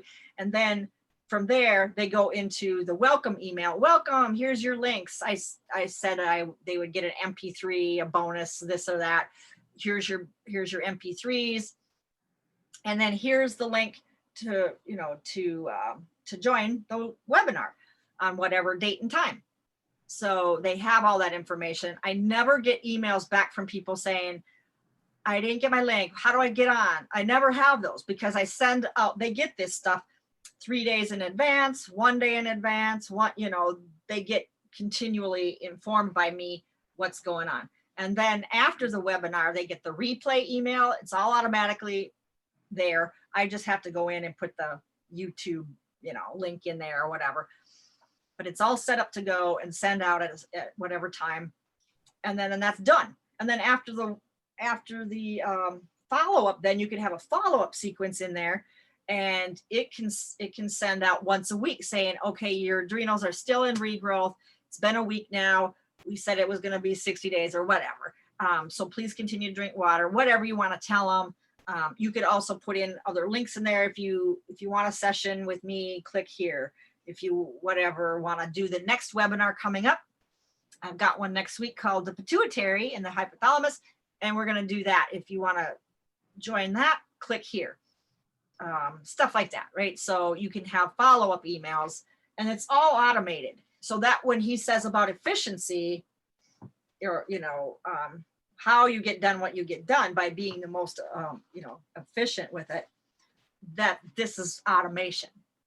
Right, and it's not going to probably come up because I guess I have too many tabs open. But this is called Infusionsoft. I pay $200 a month for it, but they have a version called Keep, K-E-A-P, and I think you can get that for like $97 a month. But they do have there's other software that, and I haven't looked into, I haven't wanted to. I'm fine with what I've got. This is like the Cadillac of whatever system. So it's the best one really you can get. And so it's a little overwhelming to me right now. It is overwhelming. I wouldn't get anywhere with this thing. No. This is so convoluted. You do remember my computer and cell phone disconnected 3 times on you in our last visit. So yeah. I mean, I'm a long way from I think if you just stick with the spreadsheet, you know, The spreadsheet is convoluted to me, so Is it looking at too? this is like, let's see here. What am I Oh, looking at? okay. Yeah, well, It's It a matter gives of an learning. idea. It gives an idea of how to yeah. start to group things, right? So yeah. Yeah.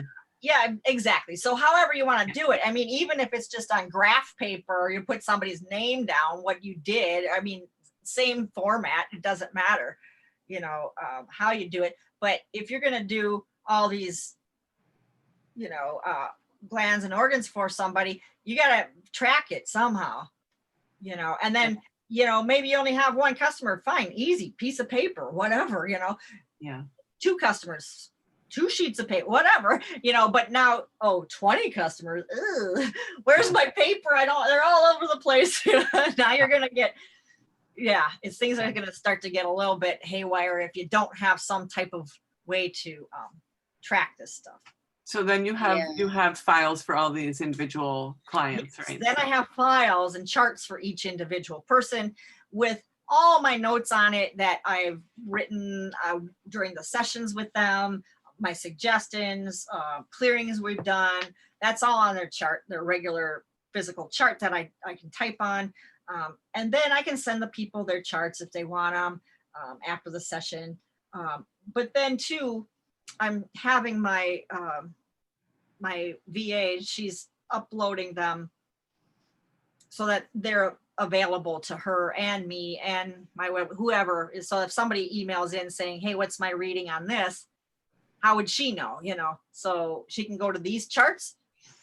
But there's some people who aren't on one of the charts. They didn't come in through a show, you know, maybe just a referral here or there, you know, and maybe I don't have the chart filled out yet, you know, or maybe I don't have their, you know, their numbers on there yet. So, and this is not a complaint at all. I'm just saying that I think that I had asked you for my chart, but I don't think I've ever gotten like, and I don't know if you do this for show people, let's say shows, you just added me in generously, but you know, I sort of, whatever the ones are that I've paid for, I haven't gotten a follow-up where it says where you end up. Now, I thought you said that you do that. So I don't know if you mean it just for individual clients or if you do that for all the show participants as well. But I didn't get that for any of the shows. Yeah, I do it for the show participants because it was included in the show.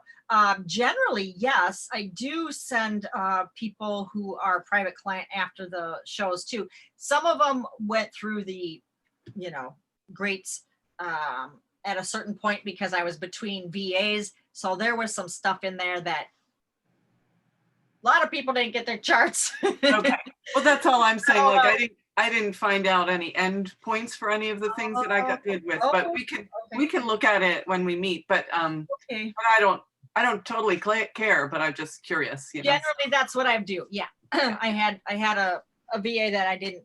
Yeah, I still don't know what happened to some of the stuff. Oh yeah, I'm sure. That can happen. Yeah, happen. But generally, that's the end point. So after it's over, you give them a reading and you send off that you have to do personally, I guess. You have to put in some number somewhere into a form. This really becomes a lot of work if you don't have a plan for it, for what you're going to do with it, right? Yeah. So when I send it to them, then generally there is a proposal or a recommendation of where they should go to from here. Okay. And that's the purpose behind the chart, is to, they're going to see where they are, where their improvements are, but they're also going to see what still is required to, because I could have other readings on there for other areas. And then they'll say, oh yeah, that does require work. Okay, so what? Yeah, I guess I should do that one. Next steps. Yeah. And my intention is to have more information for them so that they can now know when I'm going to do a live stream for it, if it's coming up, and so they can plan for it. Like, hey, I've got this coming in March. I got this in April. I got this in May. You need these 2. Okay, plug them into your calendar now, or budget for them now, that sort of thing. So I've got things now planned out on a marketing calendar, if you will, so that I'm able to give more follow-up. Yeah. What's coming. It's a lot of moving parts, right? Yeah. Yeah, but you don't have to worry about this until you just start, getting bigger than what you can Yeah, no, I'm not worried about that. A notebook or something, but a notebook goes a long way. Believe me, I have stacks of notebooks, stacks of them, because I take notes on all my stuff, handwritten. Yeah, I know, but I have it's daily kind of thing. So it's in order, so I can go back and see what I've been doing. I like handwriting. Yeah. I know. I do too. It's still, yeah. But so I guess going back to my original question, let's say I get 10 clients in a week, which would be lovely.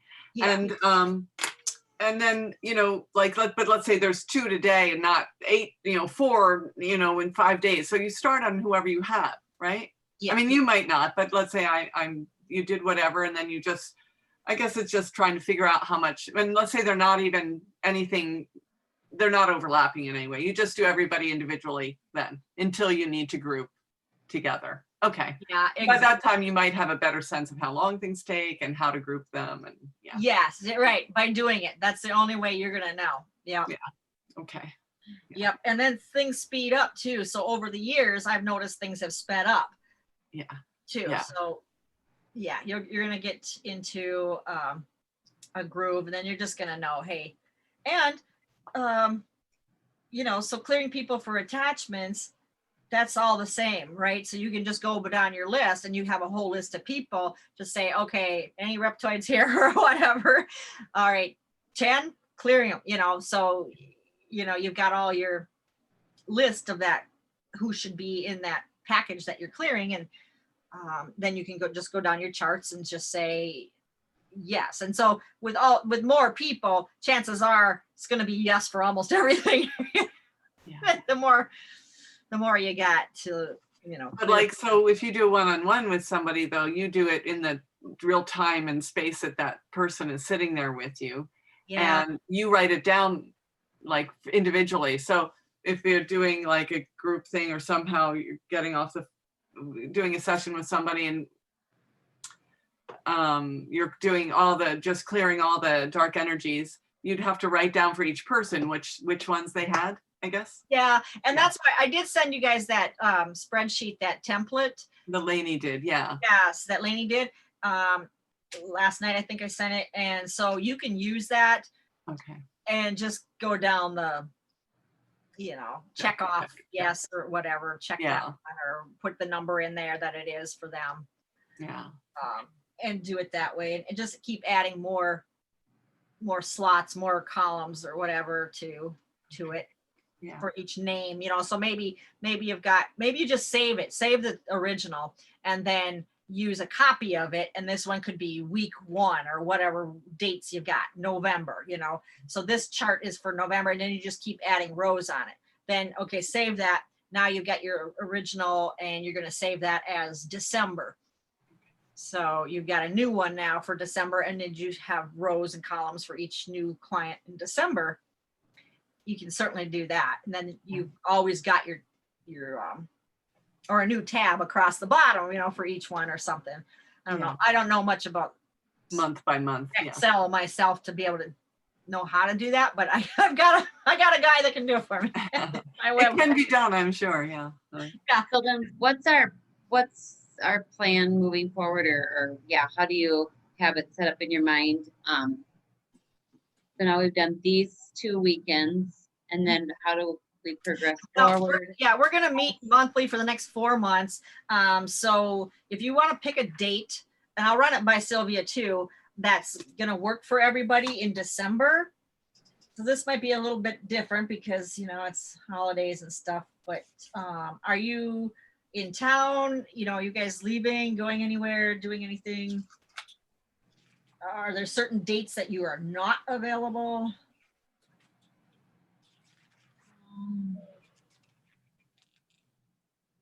I'm good. And I'm looking maybe at a Friday, because Wednesdays, I have so many sessions throughout the rest of the week. Fridays are usually the only day that I can make available. So hopefully we can do that. So I actually have. Friday looks good to me. It's the 11th or the 18th. It's my birthday. Day 18th, your birthday? Yes. Oh my gosh. I know yours is also in December. Mine's on the 14th. Yeah. Yeah, so actually I have that weekend off, so I probably won't want to do the 11th because I don't know, Bruce was talking about something, I don't know. So we'll figure it out, but I don't know if even the 4th is open for me, or the 18th is open for me. I guess the 25th is Christmas.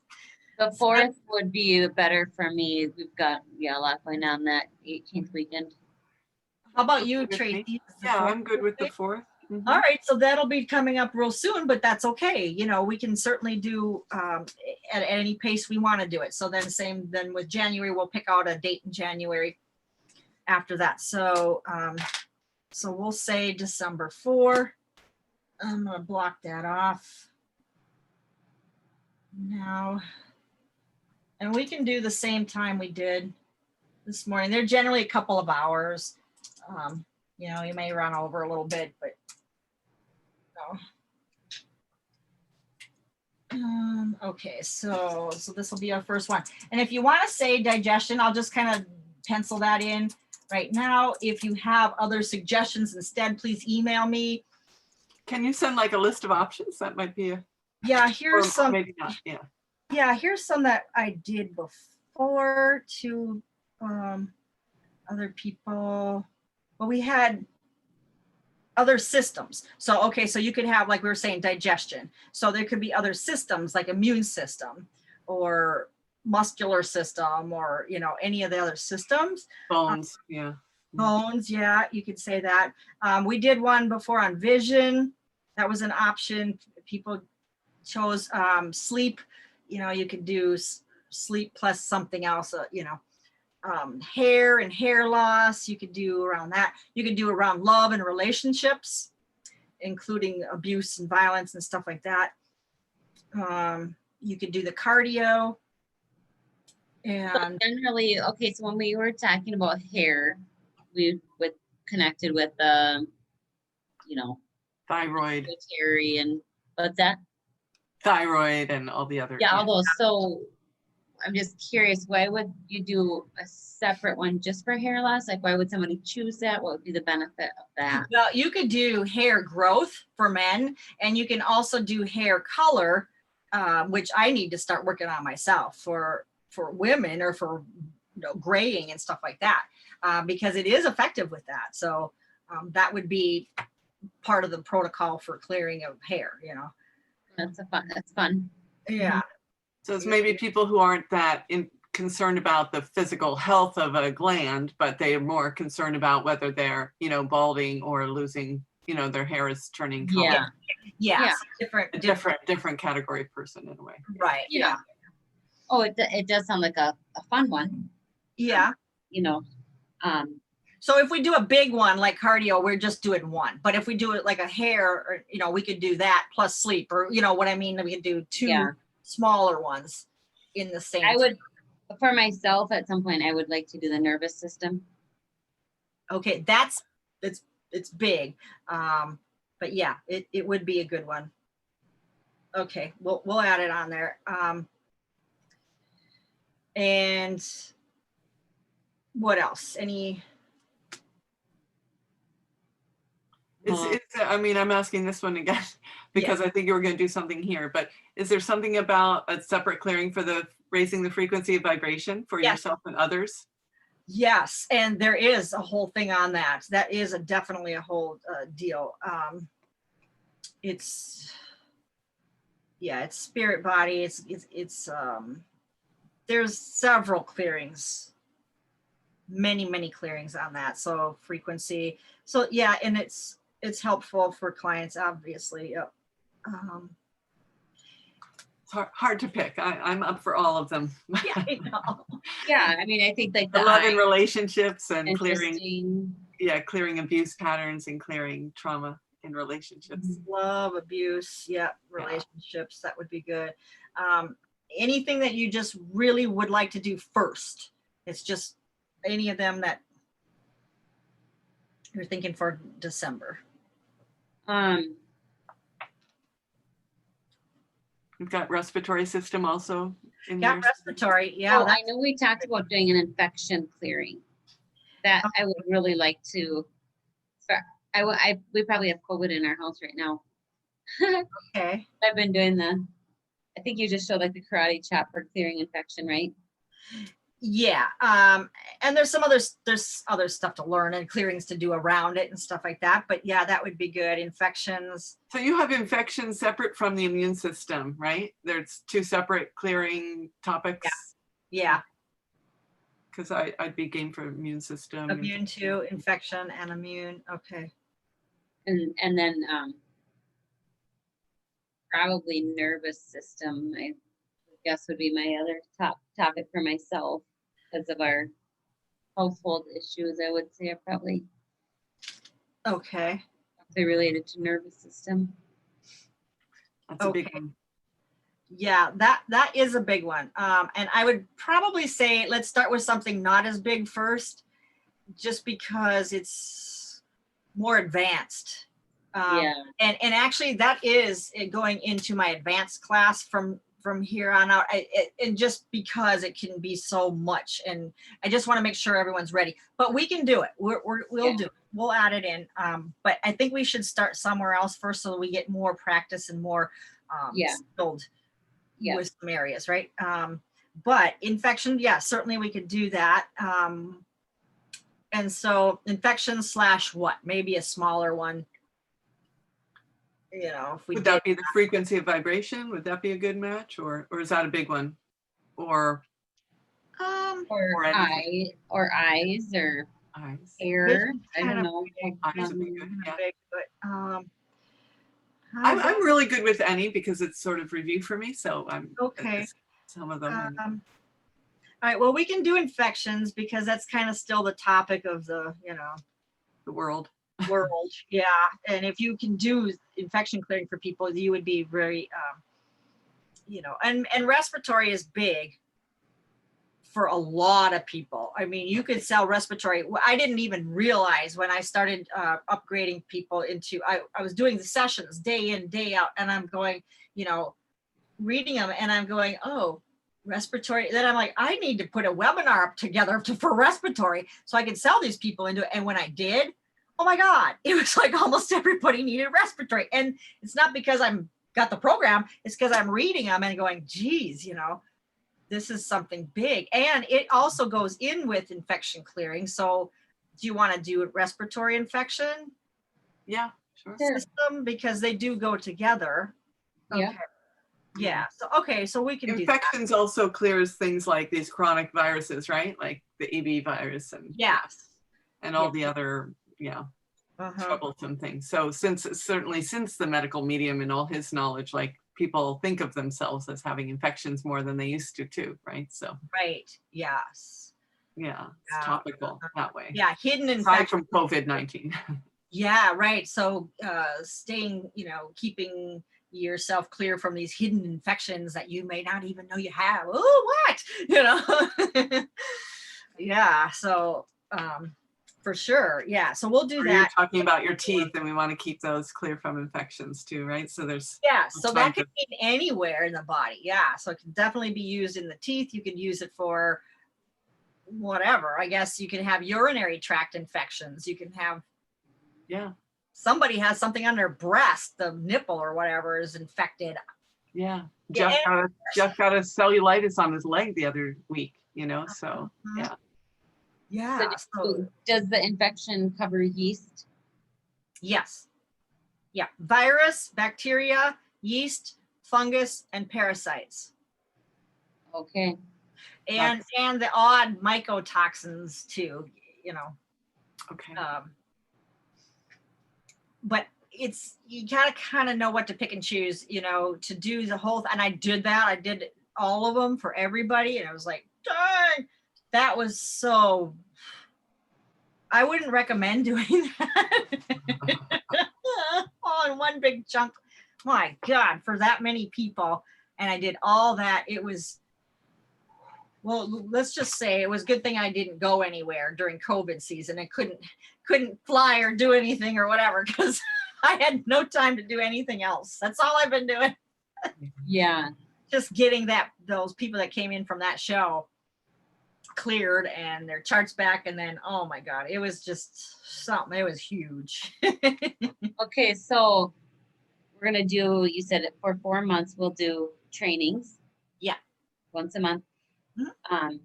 And then how does it go from there? Then what? Well, I would like to get a case study, 2 case studies from you. Okay, Yeah. and now then I give you your certification. So doing something that you learned already. So, whether that might be around the thyroid, for your daughter or whatever, you've already learned, putting 2 of them together. And then charting out, showing me what you charted and what that looks like. And then, so they started at this, and now after my clearing, now they're at this. Okay, so the before and after. And then what you did. Yeah. Show me what you did. Yeah.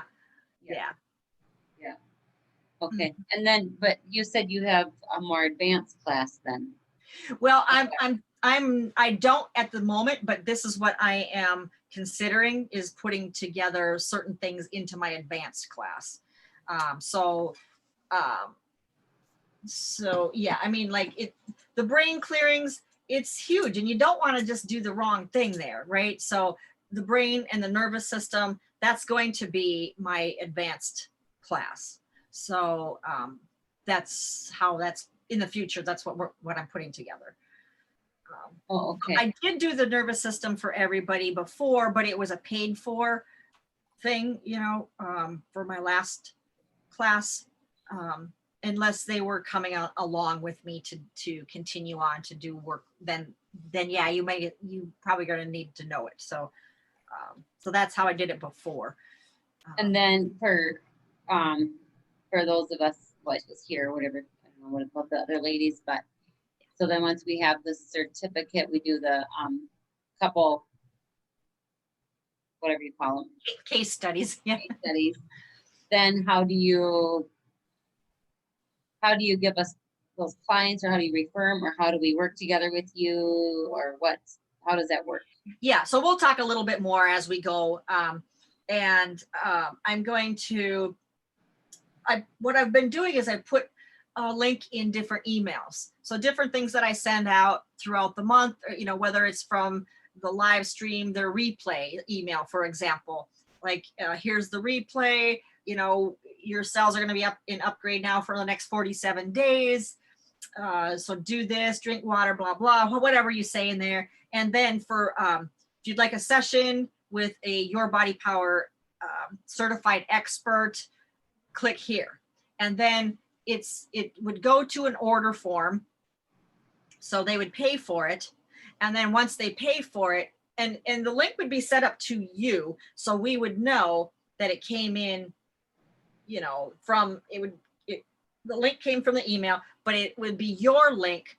So you would be getting referral partner credit for it. So inside my software, which wouldn't pull up, inside there's a referral partners program in there. So we can set up links for each of the things that you could sell or go into, or getting, session work and so forth. So we would track. It's just a tracking thing, right? And we give you a login and a password, so you can go in there and see, oh, these people came through my link, I'm getting credit for them this month or whatever, right? So once they buy it, the order form, whatever, once they paid, then boom, they're going to go to ideally your calendar. Now I have Acuity, and in there, I think I can set up 6 calendars if I'm not mistaken with the plan I'm on. So I can set it up, because I've got that right now for a couple other people where they're in there, but it's on their own calendar. It's not on mine. So they don't get mixed up. They don't get messed up. She has no clue what my calendar looks like. She has her own calendar, and she doesn't access mine, right? So, so do you need something from us? You would need like a landing page link kind of thing, or do you need a calendar? You don't even need a calendar link. You've got that. You don't need anything. Just saying we're game for it. Unless you have your own calendar. If you want to use your own calendar, great. But I think on my Acuity, I think I can have 6 on the plan that I have.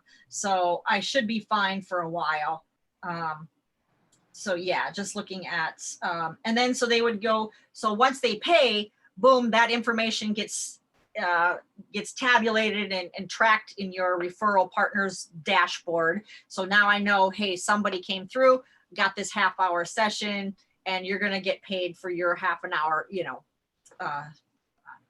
I pay her, well, I pay this one gal on the 15th and the 30th.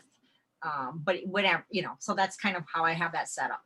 And so then I go into her dashboard and I say, oh, all these people I have to pay her for. Okay, so then I send her however she wants to be paid, however you want to be paid. Like a Venmo or PayPal or yeah, Zelle. yeah, exactly. However, whatever you have set up, we can do it that way. One gal's out of the country, so I have to. They have worldremit.com and it's only $2.99 to send, so not bad. So yeah, so that's how I would do it. I in my promotions, in my emails, I promote, and then so one email could be maybe promoting Margot, one email could be promoting Carrie, one email could be promoting Tracy's link, or whatever. So and I've got several going out, so it just depends, and when it is gonna hit. But and then through the shows, that's another thing, is when people come in through the shows, they have to go through me. Apparently the shows say, yeah, they want you, so those go through me. But I can talk to people at that point and just say, hey, childhood trauma, I have somebody who's an expert on that, right? And that's why if you're an expert on something, then I know how to refer people better, right? Than just, saying, oh, well, how will I know? How will I know? Should I pick Carrie? Should I pick whoever? I don't know, So that's why if we can have some sort of expertise, like I know you have a natural ability to do this, this, and that more so than maybe the other stuff, right? So that's great. Not saying that I can't send other people to you that are not saying that at all, but people get excited, like, oh, childhood trauma, yeah, that's what I need. Okay, that's exactly what she is specialized in. So we're going to have to come up with a plan for you guys, and I would like to have a session, afterwards too, so that we can start figuring this out, right? So let's talk together and have a session together. Tell me when you're ready, maybe going through the wealth clearings, maybe going through some of those 200 benefits or that list or whatever, coming up with some ideas, asking higher self to give you the information. You're going to channel your higher self, in essence, right? To give me this information. I require this information. And then just start coming up with things. And it was like, wow, those are some good ideas. I would like to at least start there. I got to start somewhere, so just pick something to start on, to put a package together for, and then I can even promote that package for you, in an email, right? So yeah, well, for starting out, I mean, I just jumped into this without really knowing what I was doing anyway. Yeah. But I just thought, oh, well, yeah, I guess I could work through you. I mean, it wasn't even an idea yet in my mind of starting this for a business or anything. Mostly, when you said you need to do this for your family, I'm like, yeah, I do. So I'm going to do it. Yeah. So we'll see how I evolve in the next 4 months. But I mean, as of today, I'm like, oh, I don't know. I guess just if I could work through you, that sounds good. Yeah. Right. As of yet, I can't really imagine, figuring all these things out to make all these packages and. Yeah, no, that's what I'm helping. That's what I would help you with. That's what I'm gonna help. Okay. Yeah. Oh boy. If you talk to my brother, he'd say, don't let her touch your computer or anything else. She wrecks it every time she gets close to it. I'm like, I know, I'm sorry. but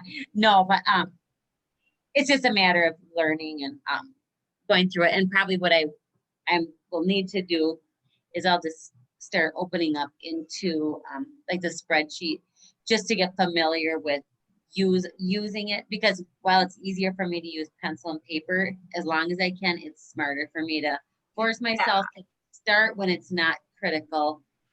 Just go through the painful learning process, and then it'll be comfortable and I can move on. Yeah, right. Because it's going to be a pain in the butt to have to transcribe everything out of your notebook.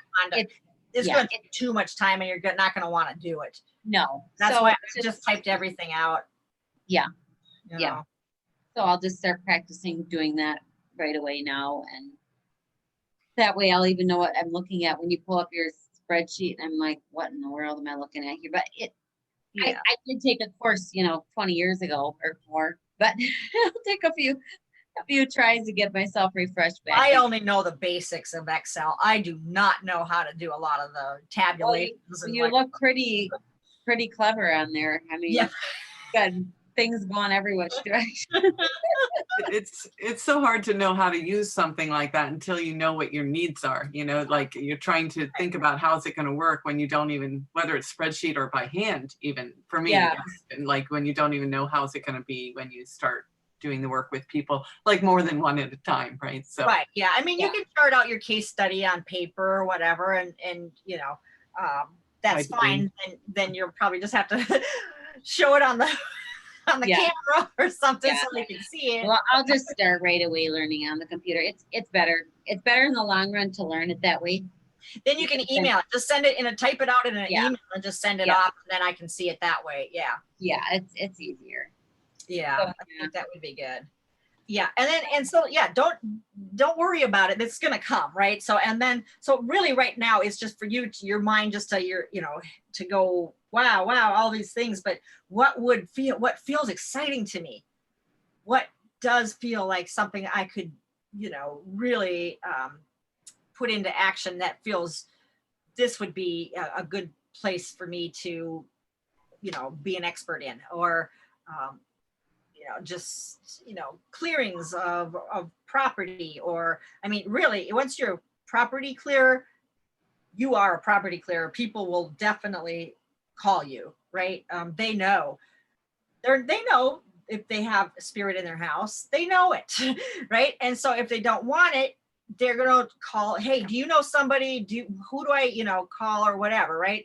And so if you just tell people, you're not telling them to get their business, but you're just getting it known so that if they hear of somebody or they know of somebody, then they can, here's my card. If you ever hear of somebody that needs this, here, or whatever, right? Or a little flyer or something you can put up in wherever. Then that you're not soliciting business. You're just getting the word out that this is what I do. If there's anybody you've heard of that requires this, then you know who they can call, right? And maybe you even give them a referral benefits of some kind, after so many referrals, a free session. But with each referral, maybe they get whatever, a little vitality clearing or something for themselves, So that land clearing that you gave us, that's it. Is that it? Pretty much. That seems so simple. Am I right, or am I missing something? So there's a lot of people looking for that. Yeah, absolutely. And it's you sending the spirits on, with assistance, of course. But you're just identifying them, right? Well, okay, so that's land and property. But of course, you can say how many spirits on this property. Oh, I get 2. Okay. And if you want to identify them, like not by name, as I mean, you could do that research. If people are like wanting to know that, there's television shows where they do this, right? Who's that Long Island medium or something? She is that who she is? She's blonde hair. She's got her hair poofed up or whatever, really tall. I think she was on, I don't know if it's TBS, but one of those cable networks, and they have her come out to their properties, and she does a whole thing like, oh, she gets a feel, like she's in one room and she gets a feel of something in that room, and then she talks about it. Then they go somewhere else. Oh, well, this is where it said that, you know, somebody got pushed off the balcony. And so they go over to that room and they're like, okay. So she taps in and she's like, okay, so the person was feeling rejected from, you know, their girlfriend rejected them. So that's why they leapt off the, you know, they're getting hits, right? And so it's a huge hit for the show. People love that stuff, you know, so you could take it wherever, you know. I've done home clearings before, and I don't love doing them in person because I've been places where people are assaulted and things. It's very unpleasant to me, you know, to feel that. Yeah. And I've seen things and stuff. I don't love seeing that. So I love the idea of doing it without being present there, you know, that you can do it remotely and not need to be there with that energy physically, you know, if you're sensitive to that. So yeah, I think it's a great idea. People love watching it. It's a interesting thing, right? And that's why the show is a hit, you know. Now the people that invited her over, of course, it's their home. They just want to get rid of the stuff. But now I'm the same way with you, Tracy. I prefer to do it remotely too. And it's so much easier. You don't have to drive there, you know, bring all your oils or whatever, you know, and do all that stuff, where you could tell them, here, get these oils, or, you know, get some oils or whatever, put them on cotton balls around all the rooms, open the windows, you know, get the air moving in here, right? Open all the doors, open all the cupboards, all doors, you know, open. Behind the doors, closets, every closet, open all the kitchen drawers and cabinets and every room, bathroom included, wherever, right? So everything is open, all the windows are open, they've got oils that's what they can do. Then you can go ahead and do your thing if you want to set it up that way, so that they are participating in doing the physical thing for you in their own home, so you don't have to be there. So do you have suggestions on how to cultivate that part a little bit better with myself? So once I'm in a little bit deeper meditative states, you know, sometimes I can visit with people or whatever, but to be able to step into it a little more quickly. Does that make sense? That's what I'm saying. You know, like I still said, I'm doing the timeline clearing and I'm not getting any hits on who, what, where, when, anything. That's like nothing. So. Oh, really? Okay. Nah. But it feels like to me that you're intuitive and you. Yeah. I am. I just, is it that, I don't know, like maybe I'm not snapping into it quite as quick as I'm wishing to or something. Well, I'll share this with you. I don't know if this is what's going on with you, Carrie, but I noticed with the timeline in particular, like I'm very intuitive, but I have to stop. Like if I think I'm clearing everything and my mind's sort of in this like, and because I have some kind of funny thoughts about whether things are clearing or what, like it's somehow my brain starts getting really active. And I have to kind of say, okay, calm down. And then it's like, if I want to look at the timeline, I have to sort of stop that for a moment and just do that. Like okay, I'm just going to look and feel into that. So it's sort of, for me, I have to kind of stop doing the clearing. The clearing will continue, I think, but I have to step out of looking at that list or looking in my mind's eye with that and just do the timeline, because I can't seem to do it like in the moment with the clearing, like get it like that. And usually things come easily to me, but it's not. Sometimes if I'm not able to get something, it's like my brain is still kind of connected. Yeah, you're still in the analytical stage.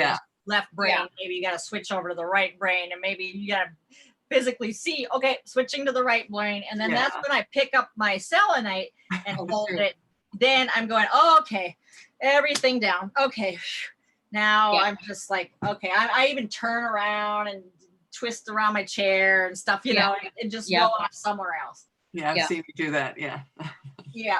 And then if you're by yourself, if you don't have someone on Zoom, you can just start talking and just let anything come out. Just say anything, like, okay, today is blah, blah, blah, blah. And then, okay, so where am I? I'm da, da, da, da. And just let things once you start talking, then it continues on its own. If you just get that movement going, right? And just don't doubt anything. Whatever comes, just comes. So you can be speaking just nothing, it doesn't mean anything, but maybe that first few sentences don't mean a thing. But now it just starts coming into the real juicy stuff, the stuff that really does matter. Now you're getting information. Okay, here we are. Now we're tapped in. Yeah. And just let it keep coming. Yeah. Okay. Yeah. Yeah. It's like automatic writing, only with doing Yeah. it verbally, and yeah. Yeah, because the first things that you write are just going to be gibberish words or just doesn't mean anything. But at least you got your pen going. Now your Yeah. pen's moving. You know. Yeah. Continue. Yeah. That's a great tool to get into that zone quickly, I think, you know, so yeah. Because Yeah. I notice people always, they want, like, friends will just talk and they'll ask me whatever, if I think, you know, they want to know what I feel about something, like Yeah. intuitively. And I'm always like, yeah, like, I don't want to go there, because I don't want to do it for just small things that aren't important, you know, like I have a friend, she asks me like every little thing, like, is it this or that? And she's also intuitive. It's like, yeah, you don't need me for that. So I'm kind of always discourage her. But anyway, aside from that, it's sort of like there's some kind of like, okay, once I start talking about it, it starts to manifest more, and you start to just, the words just start to come. So whether it's words or feeling or image or whatever, sound or smell. Yeah, and that's don't doubt something. anything. Don't doubt anything. Just saying, God, that's just seemed, that was too easy. That can't be right. I'm just making that up. You know? Yeah. Yeah. Yeah. Yeah, but Well, I think in particular when it comes to my own things, that's where I get really kind of stuck. You know, I had a friend where I did ask her, you know, I think I talked about it with you ladies that my husband and I both feel like soon there's, in our personal life, there's a change coming. Mhm. But we aren't sure what it is, but we feel like if we could make movement towards this change or this thing, that maybe it would start to be some of our challenges would be starting to be behind us, and we'd be moving forward into kind of a new way. So she was kind of looking, and she's like, okay, so she sees, you know, me in front of a concrete wall with my hands full, and then she saw me neck deep in water with a car. And like, I couldn't even, I'm just like, I don't get anything. I mean, nothing. I was like, what in the world? Like, I feel like I can feel into people. And then sometimes I'm like, maybe that's part of my block, is I can't quite see my own self or something. But I think it's important to self-healing and even moving into, I feel like there's kind of a calling, but I don't know what. But how do you move forward if you're not able to open up to that, you know? Mm-hmm. Well, that's, yeah, so it's just starting somewhere where you could just get some funny little, you know, like, oh yeah, move across town, you know, or just, you know, anything, right? Is it moving? Is it keeping my land but just traveling? Or is it, you know, and then just like, oh, travel, oh, Paris, oh, blah, blah, you know, and then just see where your pen takes you from there. And then, or, you know, how do I feel about, you know, moving to another location, you know, and then just write about that. See where the feeling feels for you, feels right for you. You know, like, gee, I don't even want to go there anymore. I don't even want to talk about that. That doesn't feel good. So that's obviously not really where you want to go then, you know, but just continuing on that spiral, if you will, like one good feeling leads to the next good feeling, leads to the next good feeling, leads to who knows where, you know? So you just continue while it still feels good. If it don't feel good that way, back off and go a little bit different, you know, and Yeah. Really following the feel good. Yeah. And you. same with kind of a personal timeline, then that would be the same kind of principle, kind of to exercise that muscle. Yeah.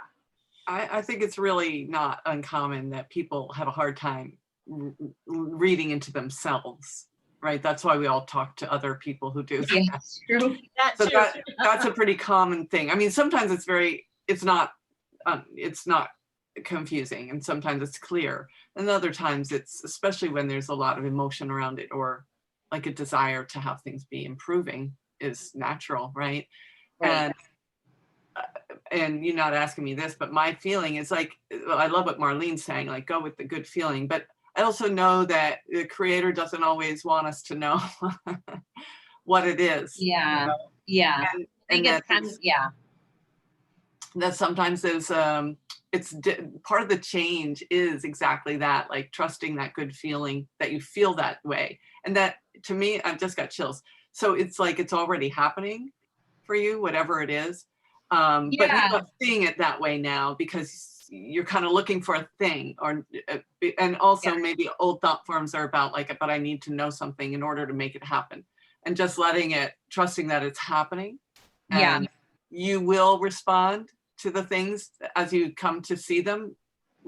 Either they'll materialize in the physical world or in your thoughts, and you'll, you like trusting the good thoughts and knowing how to follow those.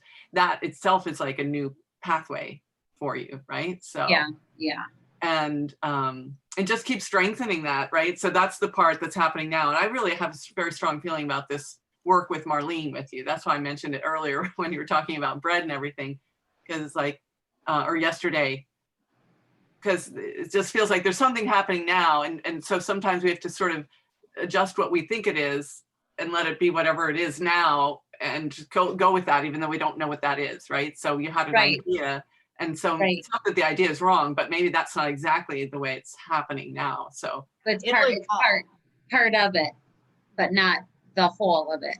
Right.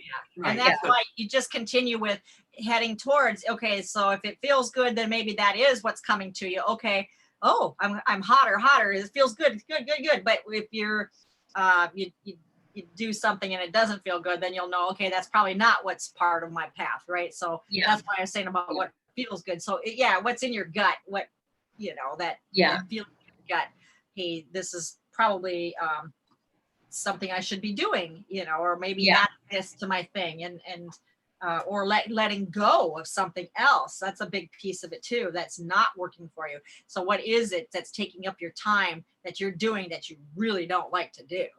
And in this book, it mentions about delegating, so giving up stuff that you really shouldn't be doing, what you can get others to do. And that would be through your influence. And then multiplication, how you get things done by means other than manual labor. So, so thinking about how other people can help you through this too. And, something that you might be, and I'm not saying anything bad about relatives, but but we all got them and we all know. Yeah. So if we're going to things that, oh God, not this again. Why am I doing this? Oh, you're doing it for the family, but why? And just say, you know what, I this is, maybe somebody else can fill in now. I've done this long enough. It's not my deal anymore. I just got to give this up. It's not serving me, right? And so at this point, you do need to feel selfish, because you're very powerful, and what the things that the things that you can do now are so in a different class from most other people that you're going to be around, right? So you're this expert, or you're this this really evolved person now amongst a set of civilians, if you will. Okay, so these civilians, they may ask you to do this. They want you to do that. They want you to join this and be here and do that. Well, that may be great for them. What you got to ask yourself, what am I getting out of this? And it's not just because you're trying to be selfish, but you have a bunch of ideal clients now that need your service. And now you're over here spending time doing this when you hate it, but you just did it because the families get mad at me if I don't. Well, what's my family doing for me? I mean, nothing really. They don't do nothing for me. Why am I supposed to be the one that goes from Phoenix to Minnesota when you got tons of people already in Minnesota? I'm not. I'm not doing it. Okay. So yeah, you got to question things now, where this is going to fit into your plan, fit into your life, fit into your family's best interests, so you could be serving people, doing what you're doing and making an income that's going to have a direct impact on your family's,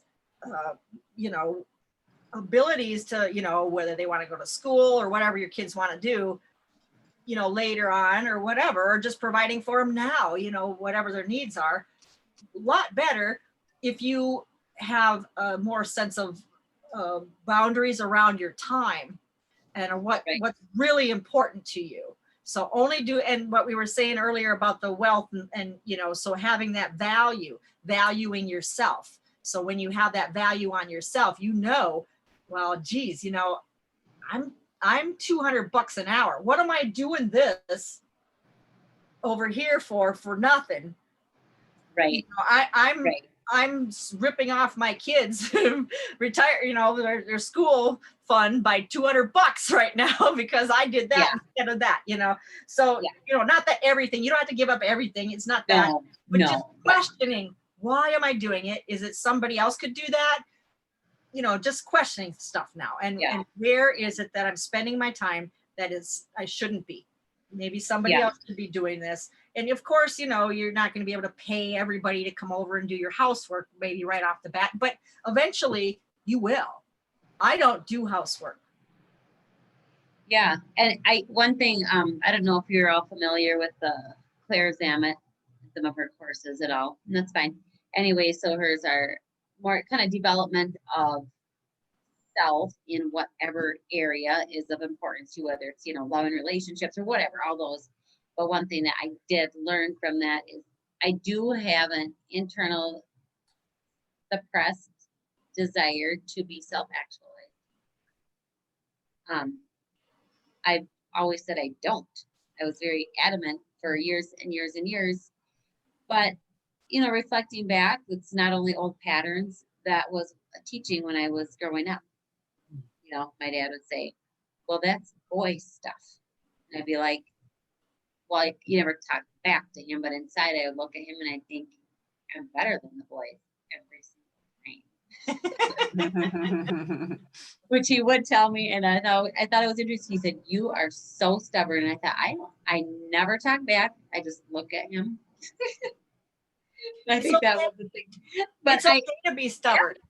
Yeah, I was like, and what about it is what I think. Well, what about it that I'm stubborn?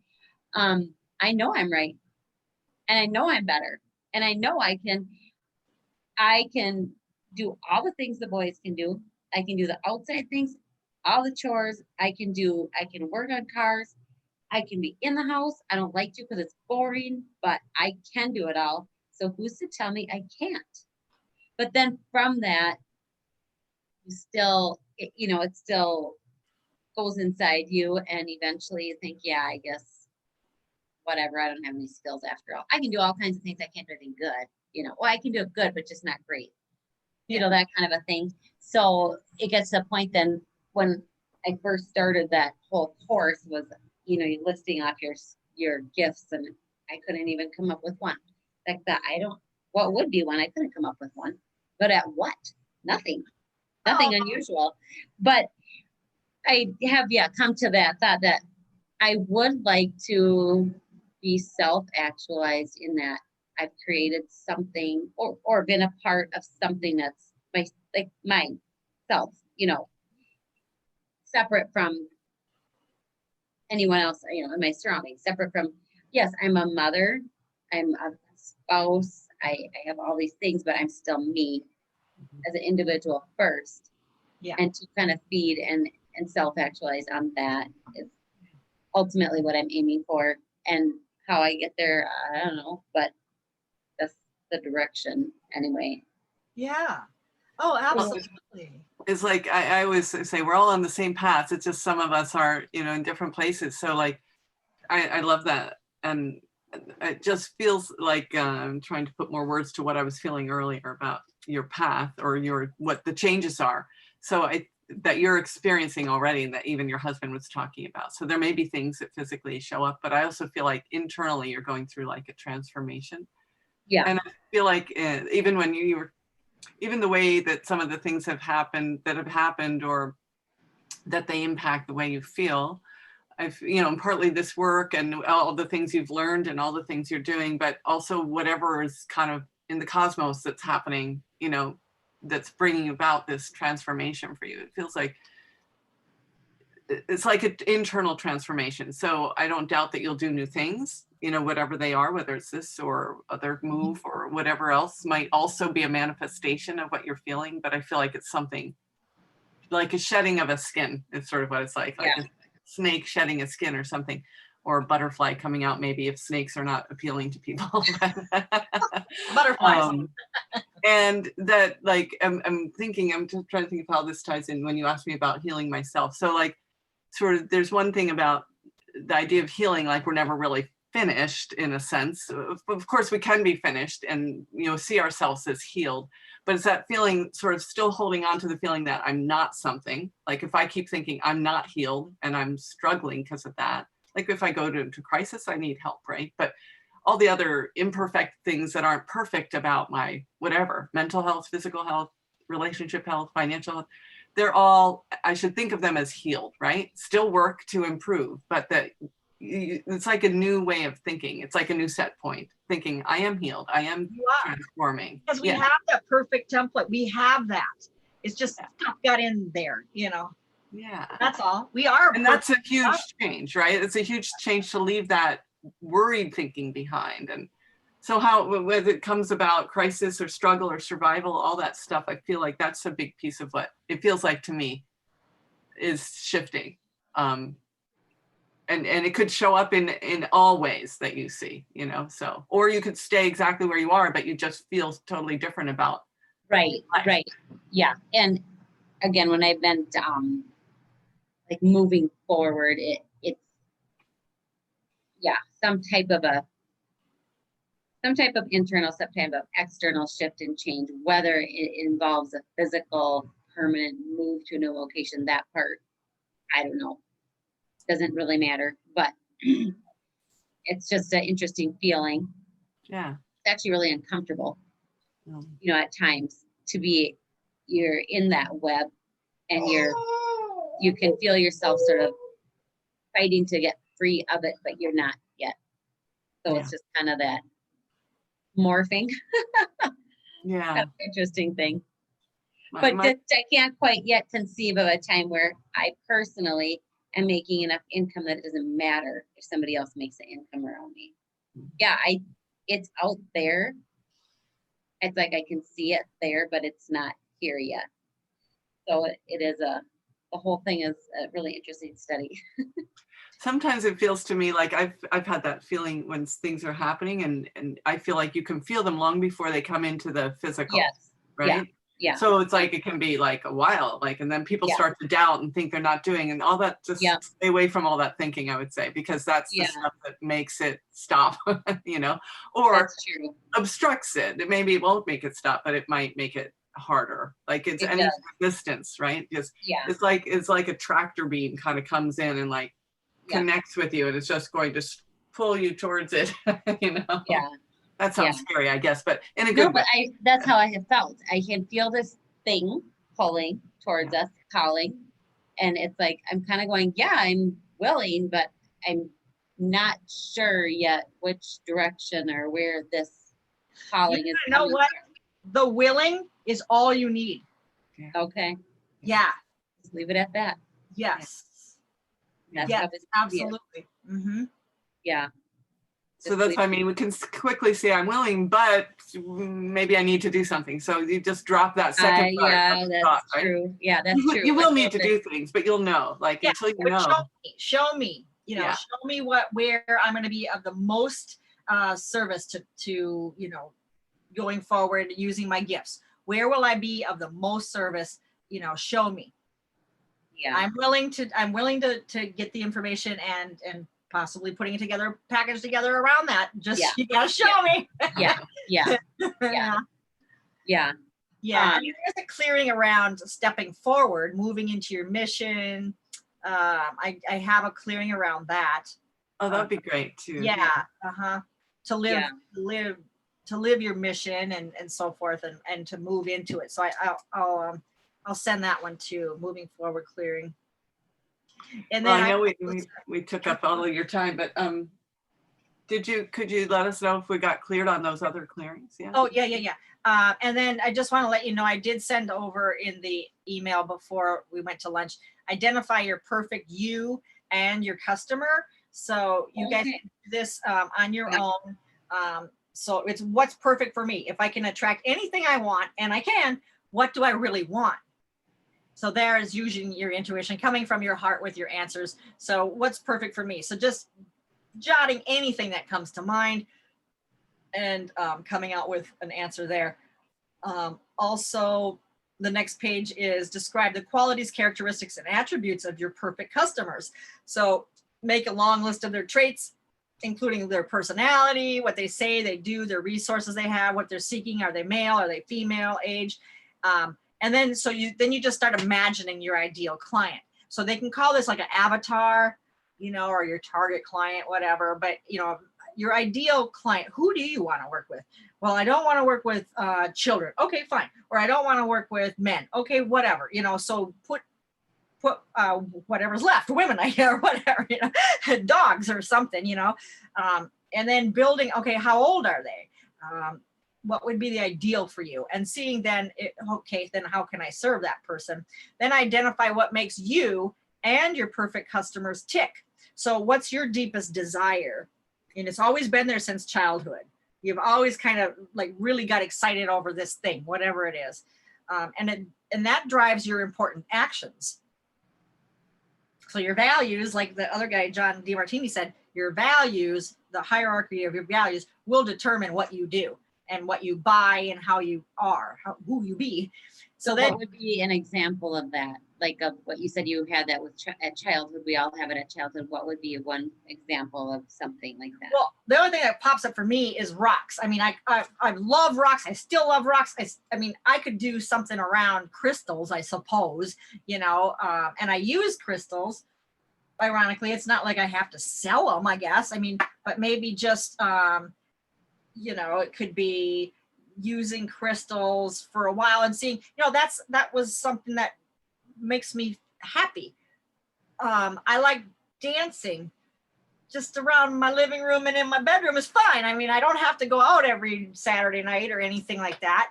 But I love doing it. So I guess it's moving my body. And now, so what happens when you move your body? Maybe you get some good ideas. I don't know, just doing those things and maybe coming up with those things and they make you feel good. So just starting out with what makes you feel good and without having to extrapolate on it into why, what am I going to do with that? Because those are things that can come out of, so maybe feeling good vibration. Yeah, exactly. So I'm raising my vibration by dancing. And that's all I need to do. I don't need to go start a dance school or something, which no one would want to do. I'd suck at that. But yeah, but those things, if you combine them, I've got crystals, I got dancing. What does that all mean? I'm raising my frequency, right? I keeping my frequency up. I loved doing that as a child. I loved running on the beach. I loved doing all those things. And I guess they're natural. So a natural, health, I guess they all kind of culminate into what I do, really, so it doesn't have to be, I do rocks, yeah, I do. I use them as a tool now, And Carrie, just from what you said, I'm guessing being outdoors is something that makes you feel good. Yeah. I've always loved animals. I had all kinds of, we live on a farm, so limitless supplies of things to take care of and, that kind of a thing. But I'm kind of saying, I like the water, the ocean, rocks. Yeah, I collected rocks and I love natural stones. I don't have too many. I have one pearl necklace, but that's about it right now. Oh, I'm amethyst. I guess I have that. But I could own all of them and I'd be happy. We have this place called the Grotto. I think it was in South Dakota, the Grotto. and it's all rocks. It's all crystals in there. It's like a crystal wow. cave. Yeah, Oh, go in there. wow. Yeah. Oh my God. I was just only maybe 6 or something, but it was like, felt like I was in heaven, just standing in there, just feeling all that. Oh my God. This Yeah. is, and my parents are like, come on, Marley. Oh. I got a little, I got a little bottle full of rocks. Oh yeah. Yep. So, From all over, everywhere you go. yeah. And I was collecting them from everywhere. And my dad's like, what's all this in my trunk? Oh my gosh. Yeah, we do the same. I've got a bunch of kids, so I've got bunches of stuff, and it's like, oh my gosh, we can't be hauling. My van seat had we have a 15-passenger van, and they had rocks on. I'm like, there's nowhere to sit in here. Where are you guys? I'm like, where are they coming from even? Oh, I don't know. We just keep finding them. I'm like, okay, well. So yeah, I'm sure your dad is like, okay, time for luggage in here, folks. These rocks are taking up too much space. And Dirt, yeah. So Marlene, can you tell us what our frequency is or where we are? Yeah, You were going to do something. I don't know if you were going to do something at the end of the class or. Well, so what I'm going to do now is I'm going to raise your frequency. I've been doing that pretty much throughout the whole time. And just to kind of I've been helping with your clearings too. So they go a little bit, just sending you the regenerative stuff that we were working on. So it'll just go a little easier for you when you get into doing the rest of them. Let's just check now for frequency.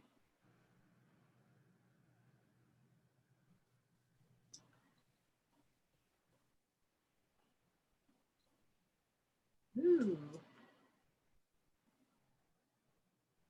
What did I tell you before, Tracy? Yours was the last time.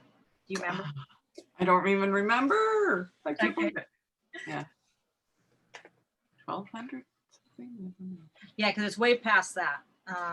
Yeah. Yay. Like 3820. Ooh. Yeah, and Carrie. So excited. Okay.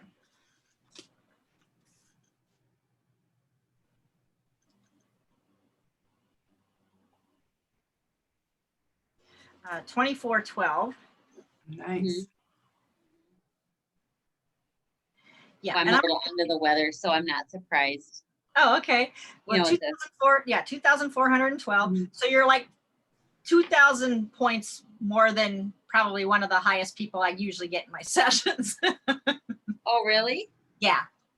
Yeah, Oh, and when you started with Carrie before, she was in the hundreds, I think. Just because she hadn't been in the program, I've just been in the program before. Yeah, So. yeah. exactly. Yeah. Yeah. So throughout the course of the 4 days of the training, we're up to 2412. Yeah. That's amazing. Yeah. So yeah, because most average people come in there are in the 300s. Okay.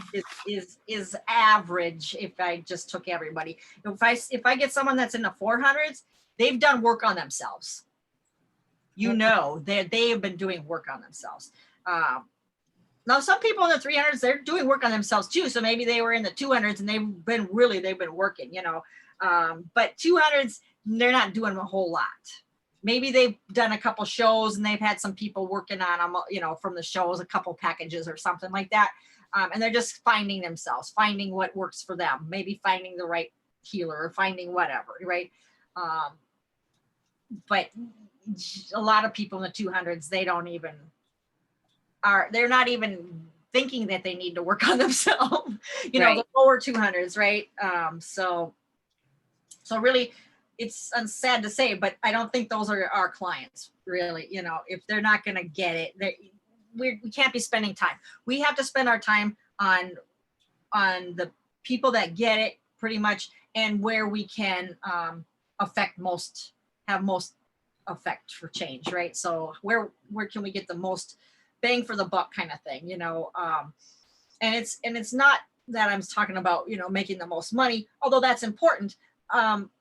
But I'm talking about who is your ideal client, and that's where you want to write that out. Who is your ideal client? Are they Ignorant? Probably not. You probably don't want ignorant people as clients, right? So ignorance really is in the 200 range, right? Just is. They just don't see out of the basement yet. They can't see past the basement. That's where they're at. And they don't even know that the roof exists. So they have no clue that what you're seeing from the roof, they don't know that that's even a thing, It's not real to them, right? So where is your client? Maybe your client is inside the house and you want to bring them up to the roof. But to get someone from the basement to the roof, it's probably not practical, To try, yeah. Right. Yeah. It's not that. Believe me, I've worked with, yeah. Well, there's going to be so much resistance, I'm guessing. It's probably like the people in my family or maybe in your community, Right. Who Now, decide. not to say that they won't, some of them won't be interested and want to look in it, but spending your time on the people that want to be helped. That's where we're going to, and they're definitely out there. They definitely are. I at the beginning didn't think so either, but they are. They're all over. Yep. All over the place. So then creating a tick statement, what makes your customers tick? Well, list the tick words. So when you use these in your marketing, it's irresistible to your perfect customers. So what kind of words you can think then that would make them interested in what you have to say. So once you get all this, you're driving it into more specifics then. So step 3, specify what you want your perfect customers to expect from you. So what you're already offering, your business and your personal boundaries. Like I don't take calls on, weekends. I like to keep my weekends free. Now, of course, if there's something going on and I get, help, please, whatever. Yeah, I mean, I'm still looking. Still looking at my emails, but I'm not doing things. Those are my boundaries. I'm not doing sessions on weekends. Right. But of course, if you work during the week and that's all you have is your weekends, so that's a different, that's your boundaries, right? Whatever it is. So then your goals, your dreams, you got to put your goals and your dreams in there because otherwise you'd be booked up Saturday, the whole week in it, your customers would own you and your life, right? So you own your life. You have to put your boundaries in, your goals, your dreams, your rocks have to go into your schedule first. And then everything else can go around that. So what's perfect for me? What's perfect for me? And then declare who you're willing to be to attract what you want. So name your being. So create an inspiring character to live into, or maybe you already have like a role model or a mentor that you really see like, wow, I could be that. And okay, are you willing to be that to attract what you want? Now that person's attracting exactly what I want. Well, are you willing to be that to attract that? That's what, who are you willing to be? So name your being, So do you have someone that you can bring to your mind that I do. Yes. I met her at one of Den Kennedy's marketing conventions, actually, conferences, decade or two back. And she just is a very charismatic woman, pretty. She has a great following. She delivers wonderful content and information, and she's helping people, right? So to me, I like that. That's what I can see myself being. So am I willing to do what she's doing to be that, right? So who do I have to be that, So in your life, what would you have to change? Well, I've done a lot of the changing, and that's where they're saying, if you're charging $100 an hour, why are you scrubbing the dirt off of that back pad? Why? That's a $15 an hour job, and you can hire people to do that. Those kind of things. I've made those kind of changes. But yeah, so it would be caring for myself more than I used to, right? So I named that for myself. Like she's obviously, doing your nails. She's doing, all the things that she can look the part, so. It's her priority. Yeah. Yes, and I wasn't Yeah. putting that stuff as a priority. So Oh, I I know. started doing, I get it. Mine's yeah, right out the window. Priority, nothing. yeah. So yeah, and I get that too. And, you know, maybe your kids can be helpers, you know, in the things that you come up with, right? So you've got built-in help, actually. I do. Yeah. I do. Yeah. So that's They a good thing. they do amazing things. Yeah. Yeah. And who knows, maybe they say things that you pick up on going, oh my God, that's a great idea, you know? Yeah. And you can just morph off from what they, you know, information you're getting, right? So you've got some benefits to that. Absolutely. I mean, I only have one kid and he's, you know, I mean, he's 19, so he can do anything, but does he want to? Yeah. Yeah. Yeah. Yeah. My kids are very helpful. Like my house still gets messed when I'm, you know, in a meeting like this all day, but I don't know if you can tell, they bring me food. They bring me tea, they bring me water, they take the baby. I don't have to always ask. So they do help. My goal was or is I would actually like to compensate them financially for Oh, some roles that they're willing to take on. Like my one daughter's an incredible cook, and I would like to actually pay her to do the tasks, like say, okay, for the week, you know, take care of this or that, you know, yeah, you because do it's want so, to. yeah, Right. Mhm. such a gift that I'm given. And I think, you know, everyone has to help out, but that would be something I would enjoy being able to have as a resource to pass on to kind of compensate or And whatever. wouldn't that be wonderful? Yeah. So then she's now experiencing how she's helping people, but at the same time, she's getting compensated for what she does, you know, and then preparing her for the real world, you know, where, well, maybe she's going to follow in mom's footsteps and likes to bake or whatever, you know, or something can come out of it, and maybe even noticing what mom does with selling her baked products. Maybe she doesn't eat them all herself now. The cookies are not for you, all of them. You can now Yeah. sell them and make money, or, you know, so she's learning Yeah. things, whatever, too. And Yes. that was part of also why I wanted to become self-actualized, is because I thought about it with families. It doesn't matter if it's a large or small family, but a lot of times we label ourselves and others label us as we are a mom, and we don't have a personal identity. So we are also taught to give as a mom. And I can't say that I'm an overgiver. I don't think I am.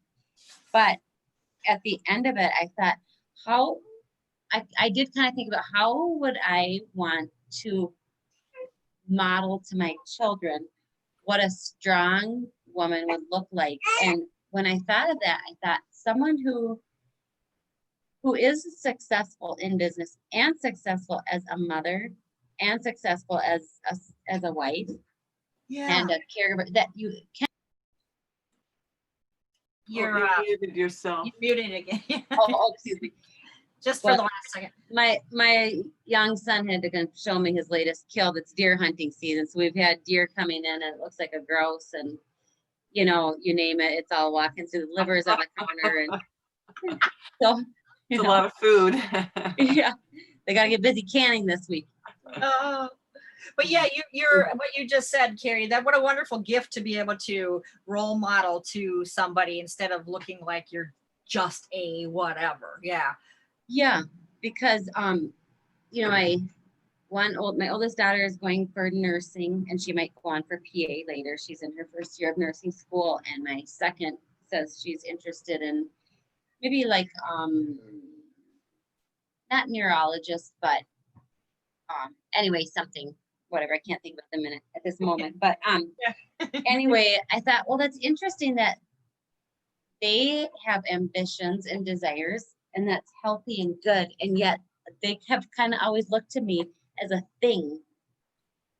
Not we don't have contention and quarrels, but when you really examine underneath it, that's kind of what is. You're a thing that's there always. A mother's always there, never, you're always available, always a cheerleader, always a this. But I thought, is that really what I want them to think of as a mother? not only that, I would like them to see that, well, and plus I've researched a lot in the Bible about how, I think there's been a wrong understanding of a woman in the Bible. And if you really study all of it, it talks about how amazing a woman really is. And I thought, oh my gosh, well, I'm hitting zero of those topics. A woman was a strong business owner, and she was a strong wife and a strong, she managed her home. It didn't mean she did all the floor scrubbing herself. So anyway, some of those thoughts had come to me that there are wonderful coordinators. We can keep all this stuff in our head. I kept the whole business in my head for a long time, and I was fine with it, right? And someone else could like, whoa, I couldn't remember that. But yes, we can coordinate all of the different efforts and put everything together and make everything work. Doesn't mean we have to do all the work ourselves. Right. And sort it all out, but we still know what's going on over here. As the same time, we know what's going on over there. We got eyes in the back of our head. The mom is the ultimate, the ultimate manager. But so how old is your oldest, Carrie? 19. 19. So for 19 years, that's been your primary role, like in terms of how you're spending your days, right? So that's a lot. That's a lot of caregiving. It's a lot of advising. It's a lot of teaching. It's a lot of healing. It's a lot of cooking. It's all that stuff. And so what else? Also, it's so much that a mom really is. But I get what you mean. Like, it's after that period of time, it starts to feel to you like it's only one thing, right? And you also want her to see that there's other things that women are. They're moms and they're. When I thought about who are strong women in the world, and right this second, I can't think of anybody who I had in my mind before. But when I think of those people, I think of how do they walk, how do they look, how do they feel. Not necessarily so much what do they do or accomplish, but I thought, okay, that's not someone who hides herself in her home. I shouldn't say hides, but I'm being a little facetious. But as a woman or a mother, it doesn't matter if you have a small family, no family, or whatever. But if you keep yourself small, that's not the picture of someone I view as a strong person who's a leader. And I would like that my children would see me as a strong person and a leader. But how I am doesn't really quite fit that role. I'm not cutting myself down.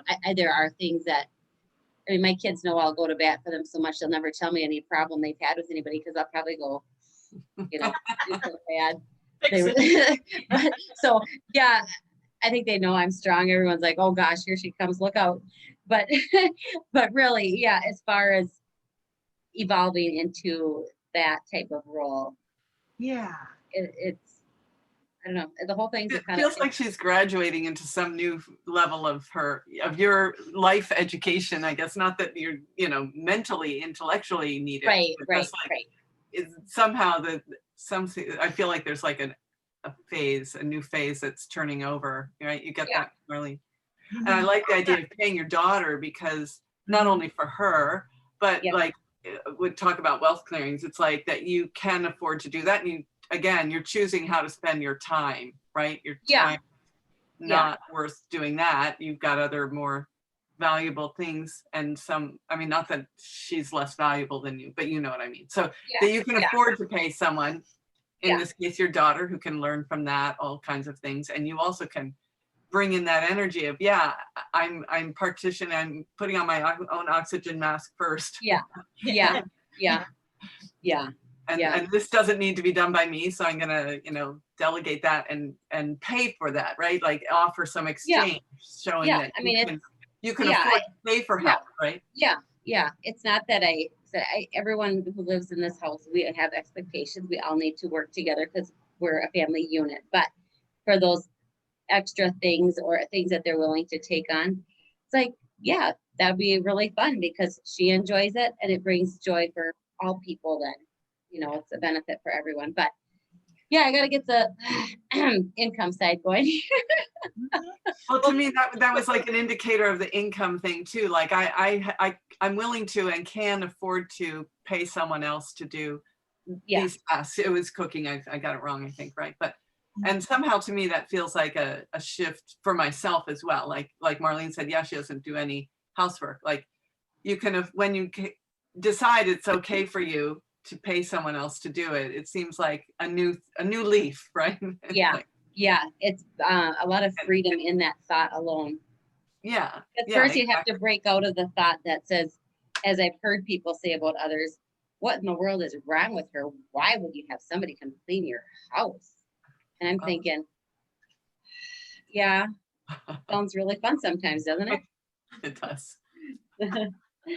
Oh. Yeah, well, that's because they value themselves as a woman that keeps the house clean. That's their values. That's their own set of values, right? So it's true.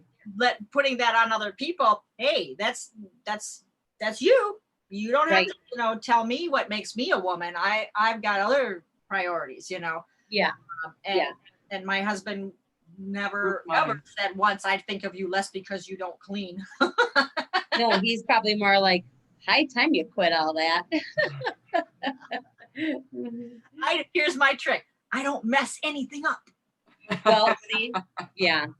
I come in, I take my shoes off. Nothing. I don't have to vacuum because I left nothing on the rug.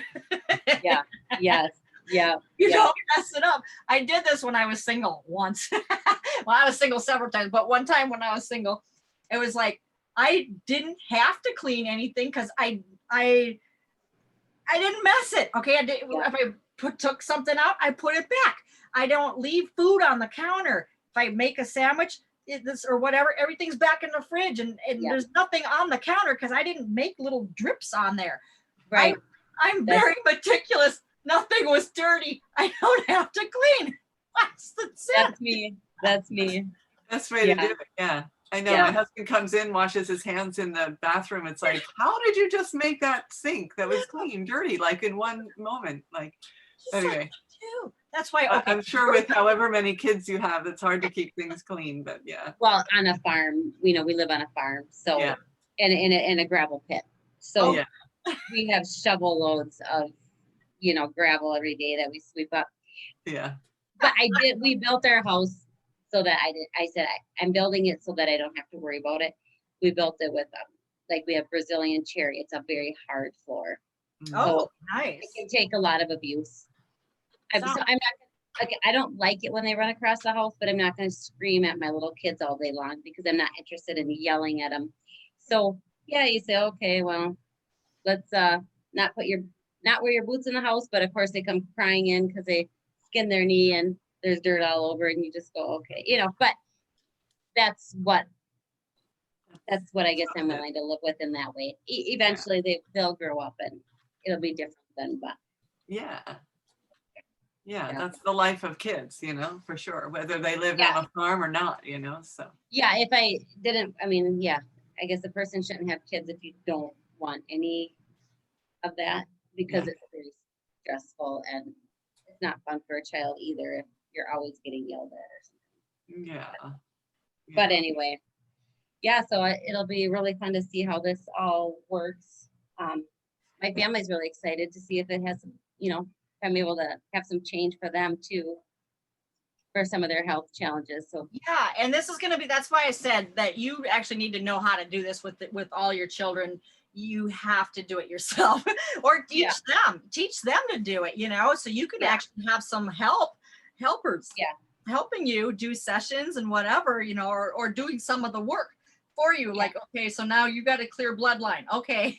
Or whatever, right? But I did have one of my daughters ask me already about it. She's like, well, so is that like something I could figure out? I'm like, yeah, you can, but I got to figure it out first. Now I wouldn't recommend you, sharing all the secrets with other people. No. Your children, that's one thing. That's whatever. But this is the Your Body Power method and so forth. And, they can buy just the program if they're interested, and they can learn about it if they're interested. Yeah. Now, of course, daughters are your own family. That's totally totally acceptable. So with that, it's almost the top of the hour here, and we'll go and enjoy our Saturday evenings and so forth. Just kind of let everything soak in, right? So just whatever you learned in this period of time, just know that the right the right things are going to kind of shift around and come out to, you know, whatever is going to be something that you want to go forward with, right? So Yeah. and you know, if something pops up like, hey, I like this is fun. So maybe even just looking at things that you like things that you enjoy. Maybe it's artwork, maybe you are dancing around the living room, maybe it's whatever, but doing stuff that you like. So things that you value, and noticing those, make lists of that and you know, what your desires and things. So if you just start with a big picture kind of thing, then at least the multiverse knows where to start with you. Okay, this is her big picture of stuff she loves. We're gonna make sure that's what she gets, right? Instead of the, oh, I'm worried about that bill. Oh, you want more bills to be worried about here, you know?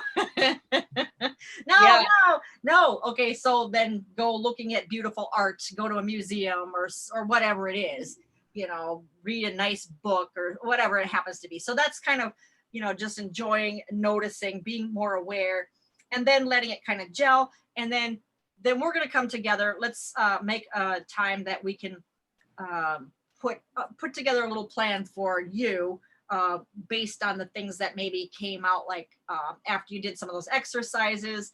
And then we'll meet, you know, I guess in a couple of weeks or whenever you think is good, or when you tell me that you have your case studies done, let me look at them. And so just keep in contact with me, and we'll make the sessions when you feel that's the best timing. Yeah. For you for that. But let's do that. Let's get something on the books and for a session to put more things in gel. You know, once they kind of gel up a little bit more, we're gonna work with that then. And because I got some great ideas. I have some, you know, wonderful things we could do. We just have to have a place to start with. So that you guys, I am so happy that you're here. And you know, I'm sending the replays to Sylvia, so I'm gonna make sure she gets everything she needs to. So going forward, just like Tracy said, we know something's happening for you, Carrie. And so same with you, Tracy, believe me. Yeah, something's on its way.